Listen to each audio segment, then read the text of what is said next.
education is the only option. Hello everyone. तो कैसे हैं आप सब? क्या आप लोगों को भी ज्योग्राफी पढ़ने में हवाइयाँ निकल जाती हैं? तो परेशान मत होइए, इसी समस्या का समाधान करने के लिए आज से हम लोग ज्योग्राफी सेगमेंट को भी स्टार्ट कर रहे हैं और इसका पहला टॉपिक आज हम कवर करेंगे, जिसमें हम लोग सौर मंडल के बारे में जानेंगे। हम लोग ग्रह किसे कहते हैं, उपग्रह किसे कहते हैं, गतियाँ कौन सी हैं, सारा A to Z topic, even हम लोग ब्लैक होल के बारे में भी आज की वीडियो में जानने वाले हैं।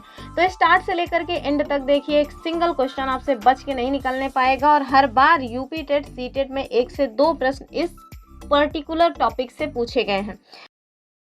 तो हम लोग टॉपिक स्टार्ट करते हैं। टॉपिक का नाम है हमारा सौर मंडल। इस टॉपिक को स्टार्ट करने के लिए सबसे पहले ना आप एक चित्र देखिए, ठीक है। इस चित्र में देखिए कि कोई बच्चा है और वो शाम के समय में खुले आसमान के नीचे लेटा हुआ है और उसकी जो नज़रें हैं वो आपको कहाँ दिखाई पड़ रही? भैया आसमान की तरफ है, ठीक है। और आसमान में देखिए इसको चांद, बहुत सारे अनंत स्टार्स, ये सारी चीज़ें दिखाई पड़ रही हैं और कितना प्यारा सा ये चित्र है। इसमें जो बादल है वो भी कितना प्यारा लग रहा है, ठीक है। तो आप सोचिए, अगर हम लोग रात में कभी हम कोई भी लोग छत पे या खुले आसमान के नीचे किसी भी स्थान पे अगर है और ऊपर आसमान की तरफ देखते हैं तो हमें आसमान में ना बहुत सारे जो आकृतियां हैं वो दिखाई पड़ती हैं। तो क्या हमारे मन में कभी ये चीज़ें आई कि आखिरकार ये आकृतियां क्या हैं, मतलब इनका क्या महत्व है, आखिर ये क्यों आसमान में हमको इस तरह से दिखाई पड़ते हैं? कभी ना कभी तो दिमाग में आया ही होगा ना कि बस बचपन से जो चीज़ें बता दी गई हैं कि हमारे जो पूर्वज हैं जब उनकी मृत्यु होती है तो वो लोग जाके स्टार्स बन जाते हैं। केवल वही तो दिमाग नहीं अटका है, बचपन तक तो ठीक था, बचपन में अटका रह सकता है क्योंकि पेरेंट्स हमको वही बता रहे थे। लेकिन जैसे जैसे हम लोग बड़े होते हैं, क्यूरोसिटी बढ़ती है, तो ये जो बचपन में सुनी सुनाई कहानियां हैं उनसे हमारा दिमाग जो है ना वो हटने लगता है। तो आप देखिए, बड़े होने के बाद ना इस तरह की जो चीज़ें हैं वो दिमाग में आती हैं कि नहीं नहीं, ये केवल और केवल हमारे जो पूर्वज मर गए, स्टार्स बन गए, इतना ही नहीं है, इनके पीछे की और भी कोई कहानी होनी चाहिए, ठीक है। तो ध्यान से देखिए कि रात में जब हम छत के किसी खुले स्थान से आकाश की ओर देखते हैं तो हमें अनेक चमकती हुई आकृतियां दिखाई पड़ती हैं। इनमें चंद्रमा और तारे शामिल हैं। तो चंद्रमा तो केवल एक ही है, स्टार्स ही आपको अनंत देखने को मिलेंगे, ठीक है। नगरों के तेज प्रकाश और प्रदूषण युक्त अगर आसमान से आप थोड़ा दूर जाएंगे तो आप देखेंगे कि ये जो आकृतियां आसमान में आपको दिखाई पड़ रही हैं थोड़ा अधिक स्पष्ट दिखाई पड़ती हैं, ठीक है। क्योंकि अगर बहुत ज़्यादा पोल्यूशन है तो फिर बहुत ब्लर चीज़ें दिखती हैं, लेकिन अगर थोड़ा आसमान साफ है तो आप देखेंगे कि चीज़ें थोड़ा क्लियर दिख रही हैं, ठीक है। तो वही चीज़ें हैं कि क्या आपने कभी सोचा है कि भैया ये सब क्या है, इनके क्या नाम है? तो वहाँ पे देखिए कि धरती पर से जो आसमान में ये आकृतियां आपको दिखाई पड़ रही हैं, ये सभी आकृतियां क्या कहलाती हैं? आकाशीय पिंड या फिर खगोलीय पिंड के नाम से जानी जाती हैं। क्या कहलाती हैं? खगोलीय पिंड या फिर आकाशीय पिंड। और इसमें आप देखिए सूर्य भी शामिल है, चंद्रमा भी शामिल है और साथ साथ हमारे जो स्टार्स हैं वो भी शामिल हैं। तो डायरेक्ट आपसे क्वेश्चन बन सकता है कि जो हमारा खगोलीय पिंड है उसमें क्या शामिल है? तो आप कहना भैया कि सूर्य, चंद्रमा, तारे सभी कुछ तो उसमें शामिल हैं, ठीक है। हमने देख लिया कि हाँ भाई, ये सारे के सारे क्या हैं? खगोलीय पिंड हैं। अब हम लोग थोड़ा और डिटेल में खगोलीय पिंड के बारे में जानते हैं, इसकी परिभाषा वगैरह, क्योंकि हमारा जो एग्जाम है ना, अगर उसमें कंसेप्ट पूछेगा तो फिर आप समझिए कि इसी तरह के एग्जाम मतलब की परिभाषा वगैरह पूछी जा सकती है। तो अगर हम खगोलीय पिंड की बात करें तो खगोलीय पिंड किसे कहते हैं? तो वही चीज है कि पृथ्वी से आकाश में दिखाई पड़ने वाली सभी प्रकार की आकृतियां खगोलीय पिंड कहलाती हैं। फिर चाहे वो हमारा सूर्य हो, चाहे चंद्रमा हो, चाहे तारे हो, ठीक है, यानी कि चाहे स्टार्स हो, चाहे हमारा मून हो, चाहे सन हो, ये सभी के सभी क्या है? खगोलीय पिंड कहलाएंगे, ठीक है। तो रात में ये स्पष्ट दिखते हैं, दिन में नहीं दिखाई पड़ते। आप समझिए कि जो स्टार्स हैं या जो चंद्रमा है वो ऐसा नहीं है कि रात मतलब कि आज अभी वर्तमान में दिन है हम लोगों के यहाँ, तो इसका मतलब वो कहीं सो रहे हैं। वो सो नहीं रहे हैं, वो तो प्रकट ही है। लेकिन जब सूर्य का प्रकाश हमारे समक्ष होता है, यानी कि सूर्य का जो प्रकाश है उसमें इतना ज़्यादा तेज प्रकाश होता है कि वो बेचारे जो छोटे छोटे टिमटिमाने वाले स्टार्स हैं उनकी चमक वहाँ फीकी पड़ जाती है, तो हम लोगों को आसमान में वो दिखाई नहीं पड़ता है, ठीक है। हम लोग क्या मानते हैं? हम लोग मानते हैं भैया कि सूर्य उदय हो रहा है, अस्त हो रहा है, ऐसा कुछ नहीं है ठीक है। उस अस्त और उदय कुछ भी नहीं होता। जो हम लोगों के यहाँ रात होने वाली प्रक्रिया होती है ना, उसके पीछे का कारण यह है कि जो हमारी पृथ्वी है वो सूर्य के चारों ओर चक्कर लगा रही है। तो जो हमारी पृथ्वी का हिस्सा सूर्य के मतलब के समक्ष आता है, वहाँ पे आपको दिन देखने को मिलता है और दूसरे वाले हिस्से पे रात देखने को मिलती है। तो जिस टाइम पीरियड पे हम लोगों को ये जो स्टार्स हैं वो नहीं दिखाई पड़ रहे हैं, आप समझिए कि कहीं न कहीं वो स्टार्स अभी भी दिखाई पड़ रहे होंगे। क्यों? क्योंकि हमारी धरती का ऐसा हिस्सा जो हमारे यहाँ है, वहाँ तो प्रकाश है, लेकिन दूसरा वाला जो हिस्सा है वहाँ पे अंधकार होगा। जब हमारे यहाँ पे अंधकार होगा तो दूसरे वाले हिस्से पे प्रकाश होगा। अर्थात जो धरती से आपको ये दिखाई जाने वाली चीज़ें हैं, सूर्य, चंद्रमा, तारे वगैरह, ये सब के सब एनी टाइम टिमटिमाते चमकते रहते हैं, लेकिन सूर्य के प्रकाश की वजह से हम और आप देख नहीं पाते। तो हम लोगों को जब सूर्य का प्रकाश मिल रहा है तो हम लोग नहीं देख पा रहे हैं। जैसे ही हमारे यहाँ से सूर्य का प्रकाश जो है वो कम होगा, ये स्टार्स यानी कि आसमान में जो दिखाई जाने वाली चीज़ें हैं या दिखने वाली जो चीज़ें हैं वो हमको स्पष्ट रूप से दिखने स्टार्ट हो जाती हैं। ठीक है, तो आप देखिए कि ये जो मतलब कि स्टार्स हैं या खगोलीय जो पिंड हैं, ये हमको रात में ही स्पष्ट दिखाई पड़ते हैं। दिन में सूर्य के तेज प्रकाश के कारण ये हमें दिखाई नहीं पड़ते हैं। ठीक है, तो आप ये गलती से भी मत सोचिएगा कि दिन में ये बेचारे अपना मतलब कि कहीं चले जाते हैं। ये कहीं चले नहीं जाते, बस हम और आप उन्हें देख नहीं पाते हैं, क्योंकि सूर्य के प्रकाश के आगे इनका प्रकाश जो है वो बहुत कम पड़ जाता है। ठीक है, चलिए इसी पे लगे हाथ एक क्वेश्चन भी देख लेते हैं, क्योंकि अंततः आपसे एग्जाम में क्वेश्चन ही पूछा जाएगा, आपको एमसीक्यू ही सॉल्व करना है। तो आज हमने ना हर एक टॉपिक कंप्लीट किया, उसके बाद तुरंत एमसीक्यू पूछा, ताकि आपको मैं चेक कर सकूं कि आप लोग अलर्ट मोड में रह करके टॉपिक्स को पढ़ते हैं कि नहीं। क्वेश्चन देखिए, कह रहे हैं कि खगोलीय पिंड के संबंध में निम्नलिखित कथनों पर विचार कीजिए। और हाँ, आप लोग ना इस तरह के क्वेश्चंस को देख करके घबराइएगा नहीं, क्योंकि हमने देखा था सीटेट में इसी तरह के क्वेश्चंस भर भर के पूछता है। ठीक, तो यूपी टेट भी इस तरह के क्वेश्चंस पूछ सकता है। इसके पीछे का क्या लॉजिक हम लगा रहे हैं वो आप समझिए, कि हमारे यहाँ ना यूपी पीसीएस का एग्जाम होता है, जो दिन प्रतिदिन यूपीएससी को दिन प्रतिदिन फॉलो करते जा रहा है। तो आप समझिए कि सेंट्रल लेवल के एग्जाम्स को यूपी का जो एग्जाम है या यूपी का जो एग्जाम बोर्ड है वो मतलब कॉपी कर रहा है। तो क्या आपको नहीं लगता कि सीटेट के एग्जाम पैटर्न को यूपी टेट फॉलो कर लेगा? बिल्कुल कर लेगा। तो आप ना मतलब कि इजी, मॉडरेट, टफ हर तरह के क्वेश्चंस की प्रैक्टिस करते चलिए हमारे साथ। अर्थात अगर स्टेटमेंट वाइज क्वेश्चन आए तो उसको भी धुआं धुआं कर देना है, वन लाइनर टाइप का क्वेश्चन आए तो उसको तो मान लीजिए आंख मूंद कर सही कर देना है, और कथन कारण के क्वेश्चन आए तो उसको भी एकदम चौचक तरीके से निपटा के ही आना है। ठीक है, तो चलिए बताइए हमारे पास क्या है कि खगोलीय पिंड के संबंध में आपको निम्नलिखित कथन पर विचार करना है। पहला कथन है कि वे सभी वस्तुएं जो रात के समय आकाश में चमकती हैं खगोलीय पिंड कहलाती हैं, जिनमें सूर्य, चंद्रमा और तारे शामिल हैं। अभी तो हमने देखा भाई कि हाँ, खगोलीय पिंड इन्हीं को कहा जाता है, तो पहला स्टेटमेंट सही है। कह रहे हैं सभी खगोलीय पिंडों के पास अपनी स्वयं की ऊष्मा और प्रकाश होता है जिससे वो चमकते हैं। क्या बताइए, ऐसी बात है क्या? तीसरा देखिए, कह रहे हैं कि तारा एक ऐसा खगोलीय पिंड है जो गर्म गैसों से बना होता है, जिसके पास अपनी स्वयं की ऊष्मा और ऊर्जा होती है। ये तो एकदम सही है। दूसरा बताइए सही है कि नहीं? तो देखिए, सभी जो है और साथ में केवल, इस तरह के जो शब्द होते हैं ना, ये थोड़ा एक्सट्रीम शब्द माने जाते हैं। तो अगर आपको किसी भी क्वेश्चन में इस तरह का शब्द दिखे तो एक बार दिमाग को ना अलर्ट कर लेना चाहिए। तो ध्यान रखिएगा, ये दूसरा वाला पॉइंट गलत हो जाएगा, पहला सही है, तीसरा सही है। तो आपसे पूछा जा रहा है इनमें से कौन सा कथन सही है, तो ये हो जाएगा हमारा पहला और तीसरा। और पहला और तीसरा आप देखिए ऑप्शन सी में दिया गया। ठीक है, जो एमसीक्यू मैंने मतलब कि टाइप किया हुआ है वो थोड़ा सा छोटा है, तो उसके लिए दरअसल हमको स्पेस एडजस्ट करना था, तो इस वजह से मैंने इसको छोटा ही कुल मिला के रखा हुआ है जानबूझ करके। और आप ना लैंडस्केप वाली स्क्रीन पे देखिए तो आपको अच्छे से दिखाई पड़ेगा, पोर्ट्रेट वाले पे देखिए ही मत। तो देख लीजिए, पहला वाला कथन सही है। क्यों? क्योंकि पृथ्वी से आकाश में दिखाई जाने वाली सभी आकृतियां, चाहे वो सूर्य हो, चाहे वो ग्रह हो, चाहे वो तारे हो, ये सब के सब आकाशीय पिंड या खगोलीय पिंड कहलाते हैं। अब आप समझो, ये जो ग्रह है ना, जो ग्रह है, ये सूर्य के प्रकाश से चमकते हैं। अर्थात जो दूसरा वाला स्टेटमेंट था कि भाई सभी के पास अपनी ऊष्मा और प्रकाश होता है, वो तो सरासर गलत हो गया। तो दूसरा स्टेटमेंट देखिए कि दूसरा गलत है। क्यों? क्योंकि सभी खगोलीय पिंडों के पास अपना प्रकाश नहीं होता है। फॉर एग्जाम्पल प्लैनेट्स की बात की जाए, अर्थात ग्रह, ठीक है, और उपग्रह जैसे चंद्रमा, इनके पास अपनी ऊष्मा और प्रकाश नहीं होता। ये सबके सब ना सूर्य के प्रकाश से ही प्रकाशित होते हैं। अब आप सोचिए, जो हमारी पृथ्वी है वो क्या है? वो एक ग्रह है। ठीक है, अगर सूर्य अपना प्रकाश पृथ्वी को देने से मना कर दे तो हमारे यहाँ 24 घंटे अंधकार रह जाएगा। क्यों? क्योंकि ग्रहों के पास अपनी स्वयं की ऊष्मा, अपना स्वयं का प्रकाश नहीं होता है।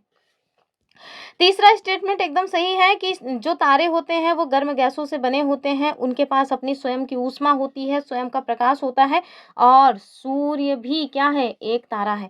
सीटेट 2026 में फरवरी में जो एग्जाम हुआ था उसमें ये वाला स्टेटमेंट पूछा गया था। और मैंने बताया हुआ था, लेकिन फिर भी कुछ बच्चे जो है ना, अगर थोड़ा सा इजी क्वेश्चन दिखता है तो उसको गलत करके चले आते हैं।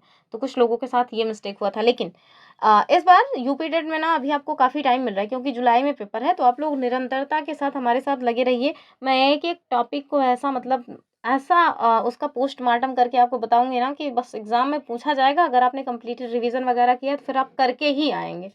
चलिए आगे देखिए, हमारा जो नेक्स्ट पॉइंट है वो आ गया है स्टार्स। ठीक है, तो अभी हमने क्या देखा, अभी स्टार्स का बस एक स्टेटमेंट देख रहे थे, लेकिन अब हम लोग ना स्टार्स के बारे में ही पढ़ लेते हैं। तो तारे इट मीन्स स्टार्स की बात करेंगे तो कभी कभी प्रातः और सायंकाल में देखिए जो चंद्रमा है वो हल्के रंग का दिखाई पड़ता है। आपने कभी सोचा है कि आखिरकार ये जो चंद्रमा है वो हल्के रंग का क्यों दिखाई पड़ रहा है?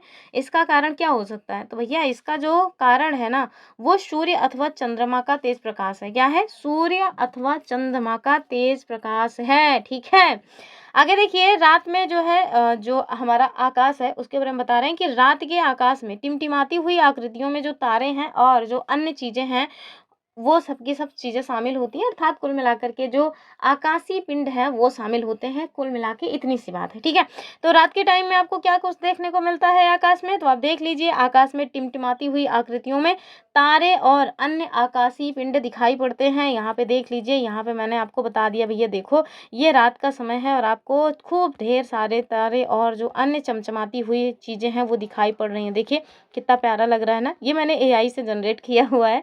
और ये अपना बाबू सूर्य है। ठीक है, और यहाँ पे देखिए ये है हमारी पृथ्वी। एग्जैक्टली जो मैं आपको यहाँ पे बताना चाह रही थी इस चित्र के माध्यम से वो ये है कि जो हमारी पृथ्वी है उसके सबसे नजदीक जो तारा है वो कौन है? ये है हमारा सूर्य यानी कि सन। ठीक है, तो हमारी पृथ्वी के सबसे नजदीक जो स्टार है वो है सन। वैसे तो बहुत सारे स्टार्स हैं, लेकिन जो हमारी धरती के सबसे नजदीक है वो है सन, और इसी वजह से वो थोड़ा बड़ा सा दिखाई भी पड़ता है। और जो होंगे वो हमारी धरती से बहुत ज़्यादा दूर होंगे, इस वजह से हमें दिखाई नहीं पड़ते हैं, या दिखाई भी पड़ते होंगे तो बहुत पिद्दू सा दिखाई पड़ते होंगे, समझ नहीं आते होंगे। उनको देखने के लिए टेलीस्कोप को यूज़ करना पड़ता होगा। लेकिन देखिए सूर्य इतना बड़ा है कि हम लोग उसको देख लेते हैं। ठीक है, चलिए आगे देखिए, अगर हम तारों की संरचना की बात करें तो भाई ये गर्म गैसों से बने होते हैं। ठीक है, ठंडे नहीं होते हैं, एकदम गर्म होते हैं। अगर आप उनकी मतलब उनके नज़दीक पहुंच जाएंगे तो पता चलेगा कि आपकी राख भी नसीब नहीं हुई लोगों को। तो बहुत कुल मिलाकर के गर्म होते हैं, इनके भीतर बहुत ज़्यादा ऊष्मा होती है।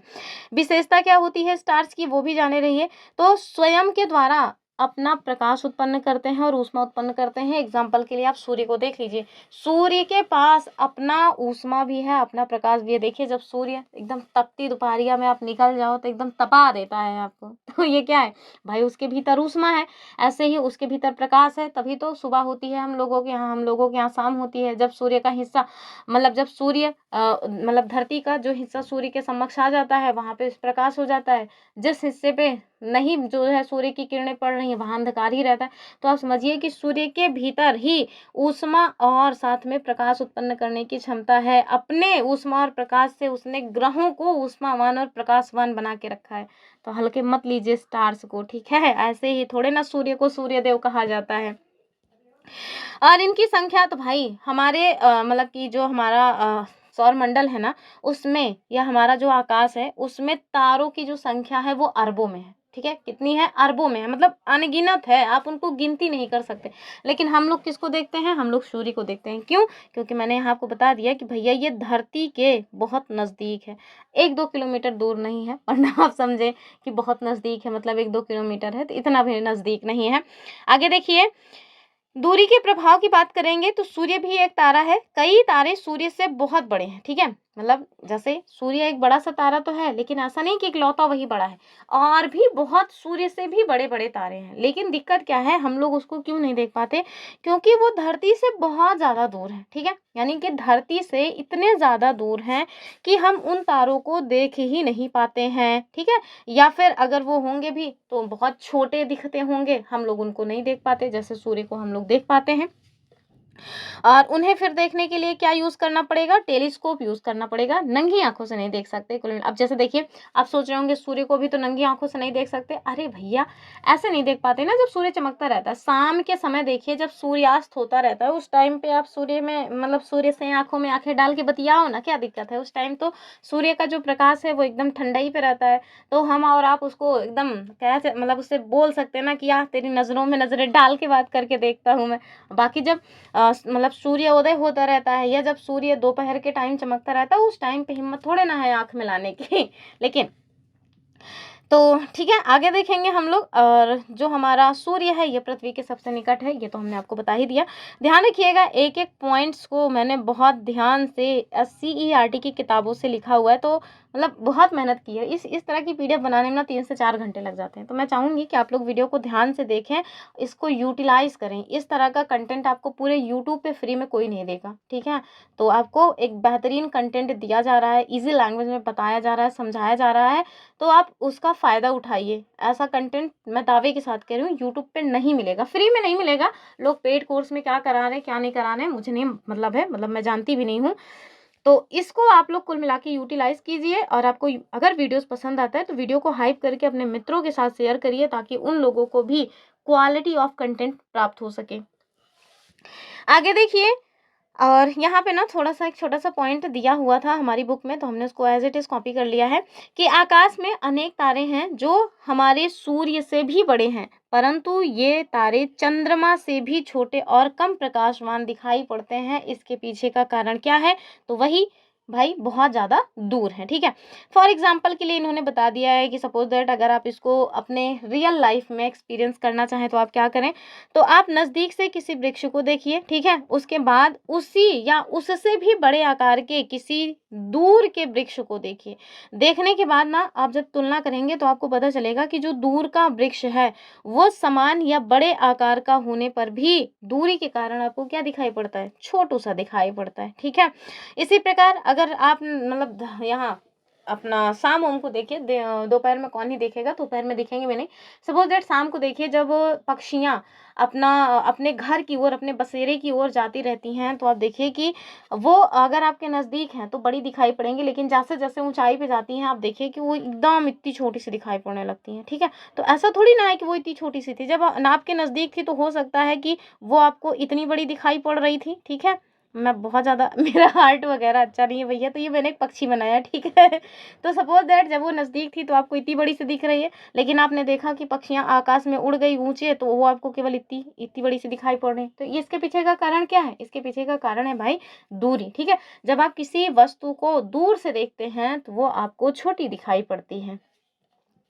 आगे हम लोग देखेंगे और यही देखिए, ये जो बच्ची है वो अपना देख रही है, जब ये चिड़िया इसके नज़दीक थी, बड़ी सी थी, जैसे-जैसे दूर जाती जा रही है, वैसे-वैसे छोटी होती जा रही है। तो ये कुछ एक्सपीरियंस करना चाहिए अपने जीवन में और यही तो रियल लाइफ एग्ज़ाम्पल्स ही हैं जो आपको चीज़ों को ज़्यादा टाइम तक अपने दिमाग में बिठाने में हेल्प करेंगे। तीसरा जो हमारा पॉइंट आता है वो आता है नक्षत्र मंडल। क्या आता है? नक्षत्र मंडल आता है और ये क्या है एग्ज़ैक्टली? तो पहले तो इसकी परिभाषा ही देख लीजिए कि रात्रि के समय आकाश में तारों के समूह के द्वारा जो विभिन्न आकृतियां बनाई जाती हैं उन्हें हम कहते हैं नक्षत्र मंडल। तो ज़्यादातर चीज़ें जो आपको देखने को मिलेंगी ना सबके सब स्टार्स मतलब स्टार्स से ही बिलोंग करेंगी। तो ये नक्षत्र मंडल क्या है एग्जैक्टली? तो शाम के समय या रात के समय आकाश में तारों के समूहों के द्वारा बनाई गई जो आकृतियां हैं उन्हें हम कह देते हैं कि भैया ये नक्षत्र मंडल है। खगोलविदों के अनुसार ऐसा माना जाता है कि आकाश में टोटल 88 नक्षत्र मंडल हैं। कितने हैं? 88 नक्षत्र मंडल हैं अकॉर्डिंग टू SCERT क्लास 6, ठीक है? और इसमें ना कुछ प्रमुख नाम हैं जो आपको पता होना चाहिए क्योंकि जो हमारा सौर मंडल है या जो हमारी आकाशगंगा है वो इन्हीं में से बिलोंग करती है। तो ध्यान रखिएगा जो प्रमुख नाम हैं उनमें आता है ओरियन, इन सब का नाम आपको पता रहना चाहिए। दूसरा है अर्सा मेजर या बिग बियर, तीसरा है कैनिस मेजर या ग्रेट डॉग और चौथा है हमारा स्मॉल बियर यानी कि सप्तर्षिमंडल। समझ आ रहा है? इनके नाम आपको पता होना चाहिए। डायरेक्ट क्वेश्चन बन सकते हैं कि ये क्या है एग्जैक्टली, ये किन चीज़ों के नाम दिए गए हैं, क्या किसी पक्षी का नाम है, जंगल का नाम है या फिर किसी ग्रह का नाम है या फिर नक्षत्र मंडल का। तो आपको अगर नहीं पता रहेगा तो फिर दिक्कत हो जाएगी। ध्यान से देखिए, एंशियंट टाइम से ही सप्तर्षि मंडल और जो ध्रुव तारा है उनसे उत्तर दिशा का निर्धारण किया जाता रहा है। ये क्वेश्चन ना पता नहीं कितनी बार पूछा जा चुका है कि एग्जैक्टली जो ध्रुव तारा है वो कौन सी दिशा का सूचक माना जाता है। तो आप याद रखना भाई कि वो उत्तर दिशा का सूचक माना जाता है। किसका? उत्तर दिशा का। ठीक है, बहुत ये क्वेश्चन पूछा जाता है। सप्तर्षि मंडल क्या है बाबू? तो ये 7 तारों का समूह है कुल मिलाकर के, और इसके जो 2 तारे हैं वो ध्रुव तारे की ओर संकेत करते हैं। और ये किसका भाग है? तो हमारे अर्सा मेजर का भाग है। ये इंपॉर्टेंट है। ठीक है, ये जो है ना डायरेक्ट क्वेश्चन बनता है कि आखिरकार ये जो सप्तर्षि मंडल है ये किसका हिस्सा है? तो आप कहना कि ये अर्सा मेजर का भाग है। ठीक, यहाँ पे देखिए चित्र दिखा दिया गया है, ये उत्तर दिशा को देख रही है भैया। ठीक है, कितना प्यारा सा चित्र है। ये हमारी मतलब SCERT और NCERT दोनों में ही ये चित्र दिया हुआ है। और ये है क्या? एग्जैक्टली सप्तर्षि मंडल का चित्र है। चलिए अब हम लोग ना ध्रुव तारे की बात करेंगे क्योंकि सबसे ज़्यादा क्वेश्चन यहीं से बना हुआ है। और अभी मैं आपको बताऊंगी कि इस बार जो सीटेट फरवरी का एग्जाम हुआ था उसमें से इसी टॉपिक से कौन से क्वेश्चन पूछे गए थे। एक क्वेश्चन तो मैंने बता ही दिया, दूसरा भी क्वेश्चन यहीं से पूछा गया है, मैं बताऊंगी अभी। तो सबसे पहले ना हम ध्रुव तारे की बात करते हैं। तो भाई ये हमेशा ही उत्तर दिशा में स्थिर रहता है या उत्तर दिशा में स्थित रहता है, कुछ भी कहिए। तो हमेशा ही जो ध्रुव तारा है वो उत्तर दिशा में स्थित रहता है, इसीलिए तो माना जाता है कि ये उत्तर दिशा का सूचक है। ठीक है, प्राचीन काल में इसकी सहायता से दिशाओं का निर्धारण किया जाता था। ये सदैव ही इधर मतलब कि नॉर्थ साइड में ही स्थिर रहेगा। यहाँ फटाफट आ गया है हमारा MCQ, और अब देखते हैं कि आप लोगों ने अभी जो टॉपिक बताया मैंने उसमें कुछ समझा या फिर भुला गए तुरंत। क्वेश्चन देखिए फौरन। कह रहे हैं कि नक्षत्र मंडल के संबंध में निम्नलिखित कथनों पे आपको विचार करना है। नक्षत्र मंडल की बात हो रही है। पहला देखिए, कह रहे हैं रात्रि के आकाश में तारों के समूहों के द्वारा बनाई गई विविध आकृतियों को नक्षत्र मंडल कहा जाता है। अभी तो हमने परिभाषा में ये चीज देखी थी, पहली बात तो सही है। कह रहे हैं कि खगोलविदों के अनुसार आकाश में कुल 88 नक्षत्र मंडल हैं, जिसमें ओरियन और अर्सा मेजर प्रमुख है। एकदम सही बात है, अभी तो देखा था। तीसरा देखिए, कह रहे हैं सप्तर्षि मंडल यानी स्मॉल बियर अर्सा मेजर नक्षत्र मंडल का ही एक भाग है। बताइए क्या तीसरा वाला स्टेटमेंट सही है कि नहीं? उपरोक्त में से कौन से कथन सत्य हैं ये आपको बताना है, तो बताइए।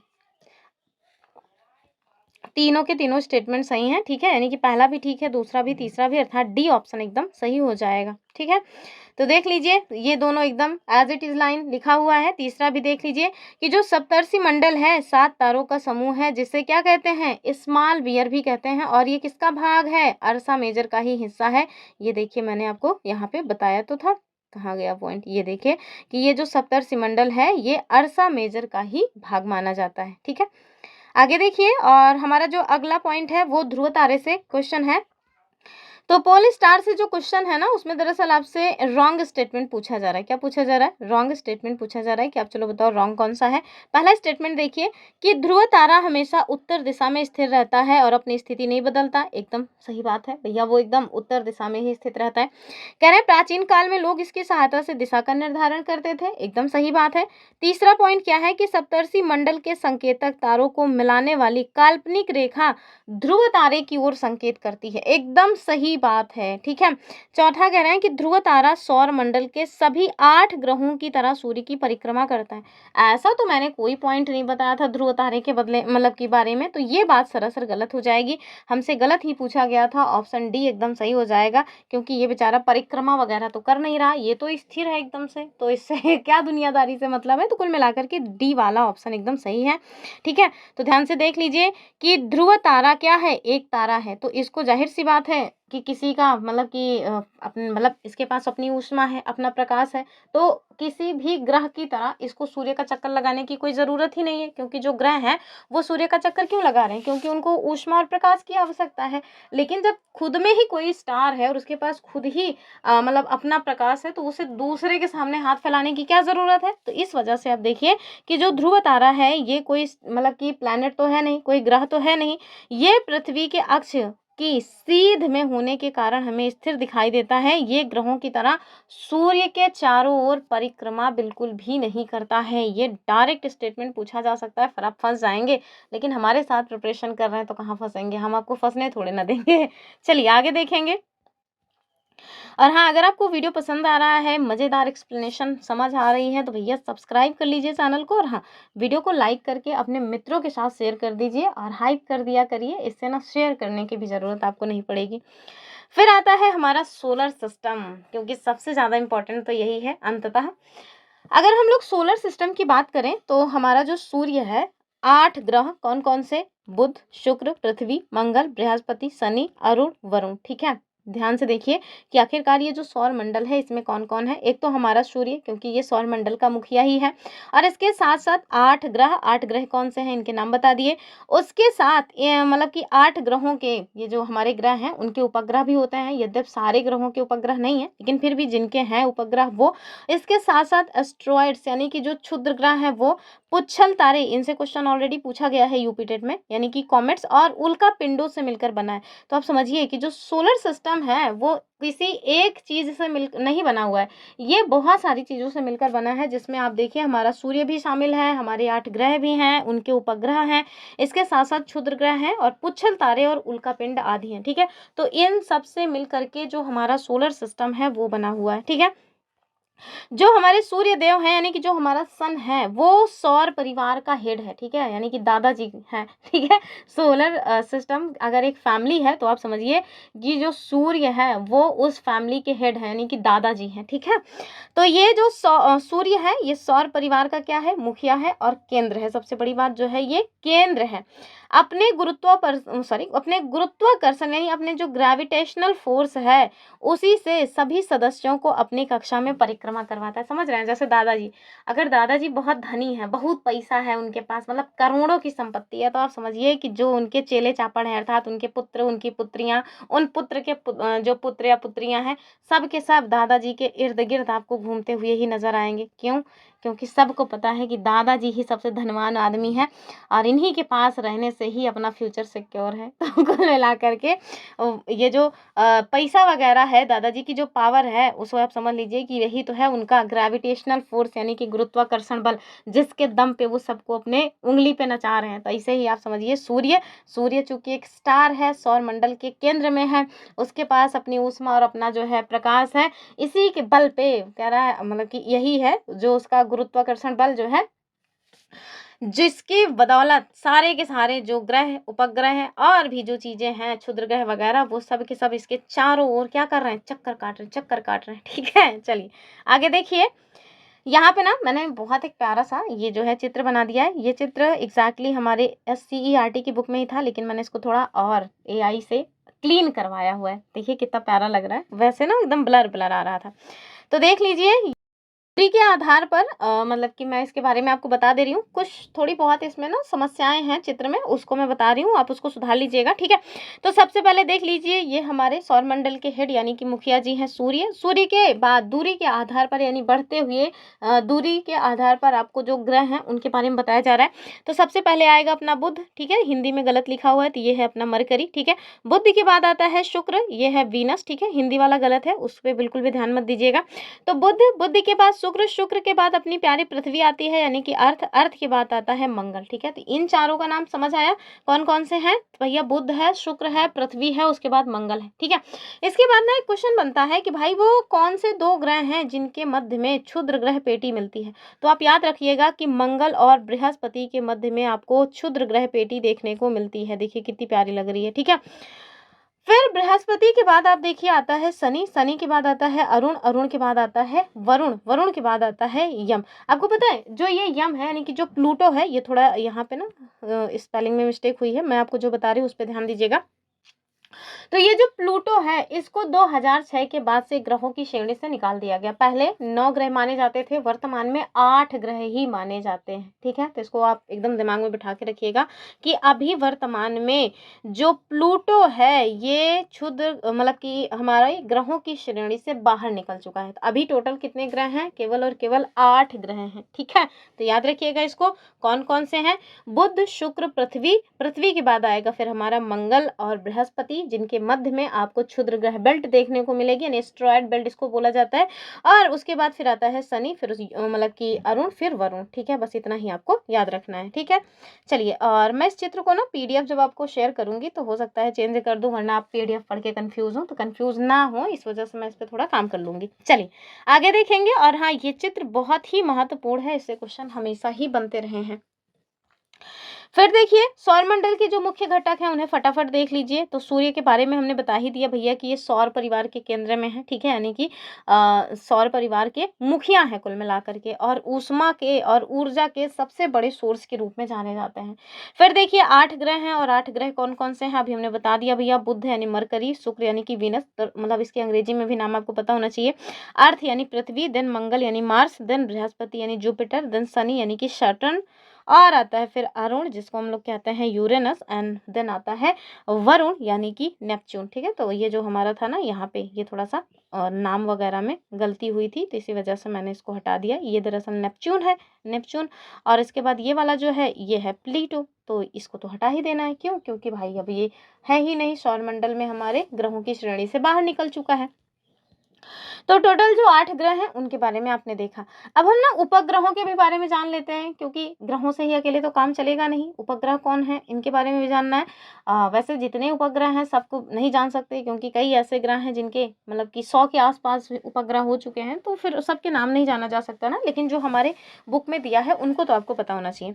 तो उपग्रह क्या है भाई, ये देखिए। तो ग्रहों की परिक्रमा करने वाले जो खगोलीय पिंड हैं, जैसे पृथ्वी का एक उपग्रह चंद्रमा है, और सबसे बड़ी बात कि पृथ्वी का एकमात्र उपग्रह है चंद्रमा, जिन्हें हम लोग क्या कहते हैं, चंदा मामा दूर के, यानी कि मामा जी हैं वो। ठीक, तो ध्यान रखिएगा कि जो उपग्रह हैं वो ग्रहों की परिक्रमा करने का काम करते हैं। अब जाहिर सी बात है, ग्रहों से इनको प्रकाश तो मिलेगा नहीं, प्रकाश तो इनको सूर्य से ही मिलेगा। आगे देखिए, फिर आता है हमारा एस्ट्रॉयड्स यानी कि क्षुद्र ग्रह, और ये क्षुद्र ग्रह वही हैं जो मंगल और बृहस्पति की कक्षाओं के बीच में पाए जा रहे थे, और ये छोटे छोटे चट्टानी पिंड है कुल मिलाकर के। देखिए ना, एकदम चट्टानों जैसे, यानी कि छोटे छोटे पत्थर के टुकड़े जैसे ही तो लग रहे हैं, तो वही है क्षुद्र ग्रह बेल्ट। ठीक है, फिर हम लोग देख लेंगे और क्या है हमारे सौर मंडल के घटक में। ये आता है अपना पुक्षल तारा यानी कॉमेट्स, जिससे क्वेश्चन डायरेक्ट बना हुआ है। ध्यान रखिएगा, ये धूल, गैस और बर्फ के बने हुए पिंड हैं जो कि सूर्य के पास आने पर पूंछ के साथ चमकते हैं। किसके साथ चमकते हैं?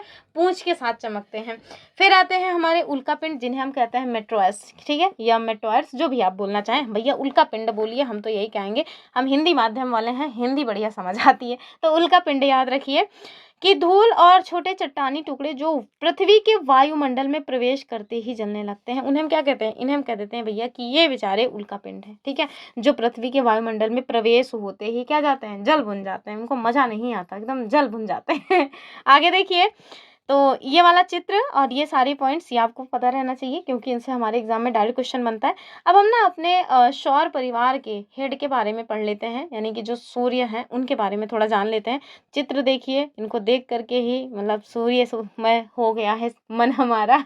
बहुत प्यारा चित्र है ना। एआई में यही एक कमाल की चीज़ है कि चित्र बहुत कमाल के बना देते हैं वो। चलिए, सूर्य की बात करेंगे तो ये ना डायरेक्ट यही क्वेश्चन हमारे एग्जाम में कई बार बना हुआ है कि आखिरकार ये तो हम सब जानते हैं कि ये गैसों से बना हुआ है, लेकिन कौन सी गैसों से बना हुआ है, ये हमारे एग्जाम के पॉइंट ऑफ व्यू से इम्पोर्टेंट है। तो आप याद रखना कि जो सूर्य है ना, इसमें मुख्य रूप से हाइड्रोजन और हीलियम गैस पाई जाती है। कौन सी गैस मिलती है? Hydrogen and helium. याद रहेगा ना, नोट डाउन करिए, हाइड्रोजन और हीलियम। यद्यपि ये पीडीएफ आपको मिल जाएगी, लेकिन मैं फिर भी कहूँगी कि आप चीज़ों को खुद नोट डाउन करते हुए चलिए, खाली पीली मत बैठा करिए। जब बैठिए हमारे साथ तो कॉपी पेन लेके बैठिए, बिना कॉपी पेन के लोग पता नहीं कैसे पढ़ते हैं, मेरा तो मन ही नहीं लगता। तो ध्यान से देखिए, जो सूर्य है ये हाइड्रोजन और हीलियम गैसों से बना हुआ है। विशालता इसकी कितनी है, अर्थात कितना विशाल है, तो आप देखिए हमारी पृथ्वी के जैसे 13 लाख गोले इसमें समा सकते हैं, समझिए। फिर भी कोई घमंड नहीं करते सूर्य भगवान। पृथ्वी को घमंड नहीं दिखाते। खैर, ध्यान रखिएगा, जो हमारी पृथ्वी है उसके जैसे 13 लाख गोले सूर्य में समा सकते हैं, इतना विशाल है। आगे देखिए, दूरी की यदि हम बात करें तो हमारी पृथ्वी से लगभग 15 करोड़ किलोमीटर दूर है। अब आप सोचिए, 15 करोड़ किलोमीटर दूर है, तब वो सबसे नज़दीकी मतलब की तारा है, और जो लोग होंगे और जो तारे होंगे वो कितना दूर होंगे। आगे देखिए, मतलब कि प्रकाश की चाल के हिसाब से आप देखिए, अगर हम लोग प्रकाश की चाल से देखें तो 3 लाख किलोमीटर प्रति सेकंड की चाल से सूर्य का जो प्रकाश है वो पृथ्वी तक पहुंचने में कितना टाइम लगता है? 8 मिनट 19 सेकंड। ये एज इट इज डाटा आपको याद होना चाहिए, ठीक है, कि 8 मिनट 19 सेकंड सूर्य के प्रकाश को हमारी धरती पे पहुंचने में लगते हैं। याद रखिएगा, बहुत महत्वपूर्ण ये पॉइंट है। चलिए अब फौरन हम लोग सूर्य से रिलेटेड एक एमसीक्यू कर लेते हैं, ताकि आपको पता चले कि हाँ आपको कुछ याद है कि सब भुला गया। और आप देखेंगे कि जैसे आप तुरंत तुरंत पढ़े हैं ना, तो क्वेश्चन सॉल्व करते समय आपको सब कुछ याद रहेगा। बाद में वही क्वेश्चन जब आप सॉल्व करने बैठेंगे तो हो सकता है आपको भुला जाए। कह रहे हैं कि सूर्य के संबंध में निम्नलिखित कथन पर विचार कीजिए। कह रहे हैं पहले स्टेटमेंट में, सूर्य सौर मंडल के केंद्र में स्थित है और अत्यधिक गर्म गैस मुख्यतः हाइड्रोजन और हीलियम से बना हुआ एक तारा है। एकदम सही बात है। कह रहे हैं सूर्य का आकार इतना बड़ा है कि इसमें पृथ्वी के जैसे लगभग 13,000 सॉरी हजार नहीं लाख गोले समा सकते हैं। एकदम सही बात है। कह रहे हैं कि सूर्य का प्रकाश लगभग 3 लाख किलोमीटर प्रति सेकंड की चाल से 5 मिनट में पहुंचता है। अभी हमने बताया कि ये डाटा एज इट इज आपको याद रखना है कि 8 मिनट 19 सेकंड में पहुंचता है। कितना? 8 मिनट 19 सेकंड। तो भैया ये 5 मिनट तो गलत है, यानी कि तीसरा स्टेटमेंट गलत है। तो ये तीनों ना हो करके पहला और दूसरा यानी कि ऑप्शन ए एकदम सही हो जाएगा। ठीक है, याद रखिएगा इसको। यहाँ पे ना मतलब सूर्य से रिलेटेड जो उनकी लेयर्स वगैरह हैं वो दी गई हैं। मैं बता रही हूँ, आपके एग्जाम के पॉइंट ऑफ व्यू से इंपॉर्टेंट नहीं है, थोड़ा आकर्षक लग रहा था मुझे तो मैंने सोचा आपको बता दूं। हाँ, लेकिन आप ये जाने रहिएगा कि सूर्य का जो बाहरी हिस्सा होता है हम लोग उसे कहते हैं कोरोना। ठीक है, तो इसके बारे में आपको पता होना चाहिए कि सूर्य का सबसे जो बाहरी हिस्सा है उसे हम कहते हैं कोरोना। और जैसे हमारी धरती का सबसे भीतरी हिस्सा कोर कहलाता है, वैसे ही सूर्य का भी सबसे भीतरी हिस्सा क्या कहलाता है? कोर कहलाता है। ठीक है, तो दरअसल ये क्लास 6 के हिसाब से आपके लिए इम्पोर्टेंट नहीं है, यूपी टेट के हिसाब से भी इम्पोर्टेंट नहीं है, इसलिए मैं आपको बहुत ज़्यादा इसमें नहीं उलझाऊंगी। तो हमने सूर्य यानी कि एक तारे के बारे में देख लिया। अब हम लोगों को तारे के बाद फिर उसे देखना है जो तारों की प्रकाश से प्रकाशित होते हैं, अर्थात हम लोग ग्रहों के बारे में देखेंगे। और सीटेट 2026 में यहाँ से क्वेश्चन पूछा गया था कि तारे और ग्रह में क्या अंतर है। आप समझिए, ये छोटी सी चीज़ है लेकिन एग्जाम में आपको 1 नंबर दिला के जाती है। तो परिभाषा क्या है ग्रहों की? तो ध्यान रखिएगा कि वे आकाशीय पिंड जो अपने तारे के चारों ओर निर्धारित कक्षा में चक्कर लगाते हैं उन्हें हम क्या कहते हैं? ग्रह कहते हैं। ठीक है, तो आकाशीय पिंड है ग्रह, समझ आया। अपने तारे के चारों ओर एक निर्धारित कक्षा में, ठीक है, ऐसा नहीं कि जैसे मन किया नागिन डांस करते हुए आज इधर से कल इधर से, मतलब कभी एंटी क्लॉकवाइज कभी क्लॉकवाइज, जिस तरह से घूम रहे हैं चक्कर काट रहे हैं, तो ऐसा नहीं होगा भाई। एक निर्धारित कक्षा में ही जो ग्रह हैं वो सूर्य के चारों ओर परिक्रमा करते हैं। ठीक है, यानी कि मनमानी ना करके एक निर्धारित कक्षा में ही सूर्य के चारों ओर परिक्रमा करेंगे। और किस आकार में करते हैं तो अभी बता दे रही हूँ कि दीर्घ वृत्ताकार आकार में। ठीक है, यानी कि एकदम गोला गोला नहीं घूमते, ऐसा नहीं घूमते हैं कि ऐसा ऐसा घूमते नहीं, कैसे घूमते हैं? ऐसे दीर्घ वृत्ताकार में। ठीक है, इस तरह से। चलिए, विशेषता क्या है? तो भाई इनमें खुद का प्रकाश नहीं होता, ये सूर्य के प्रकाश से ही प्रकाशित होते हैं, मीन्स तारों के प्रकाश से प्रकाशित होते हैं। केवल सूर्य कहना ठीक नहीं है, लेकिन आप समझिए क्योंकि हमारे सौरमंडल का हेड है सूर्य, इस वजह से हम कहते हैं सूर्य के प्रकाश से प्रकाशित होते हैं। लेकिन जो सही वर्ड होगा वो ये होगा कि भैया ये तारों के प्रकाश से प्रकाशित होते हैं।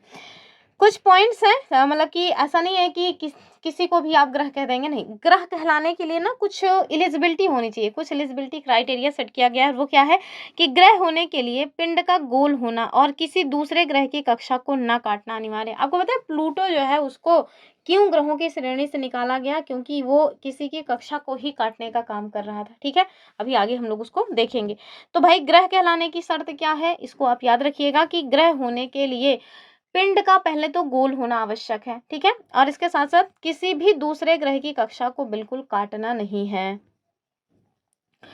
अब हम लोग ना ग्रहों की गति के 2 प्रकार देख लेते हैं। इससे भी क्वेश्चन हमारे एग्जाम में पूछा गया था सीटेट में, लेकिन वो ना डायरेक्ट इस तरह से पूछे थे, पृथ्वी की गति। लेकिन आप समझो कि पृथ्वी की गति कहो चाहे ग्रहों की गति कहो, बात एक ही है। क्यों? क्योंकि हमारी पृथ्वी भी तो एक ग्रह ही है, तो बात एक ही है।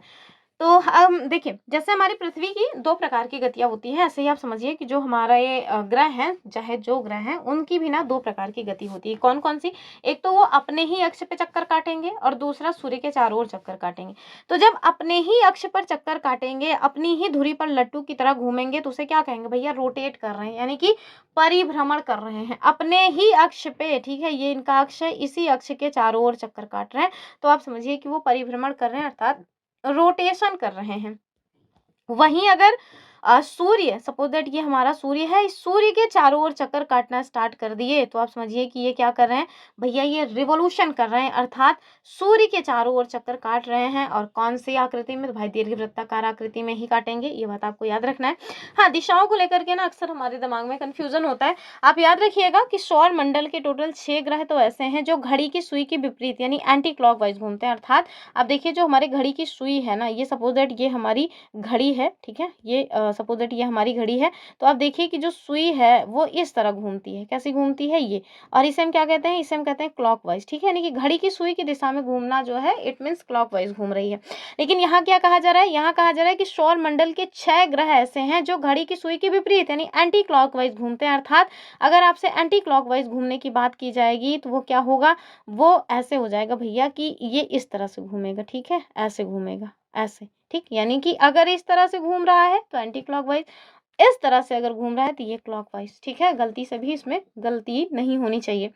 तो ध्यान रखिएगा, 6 ग्रह ये एंटी क्लॉकवाइज घूमते हैं, वही अपवाद स्वरूप टोटल 2 ग्रह ऐसे हैं जो कि क्लॉकवाइज घूमते हैं, और वो कौन से हैं, एक तो है हमारा शुक्र और दूसरा है हमारा यूरेनस। क्या है, यूरेनस, ठीक है।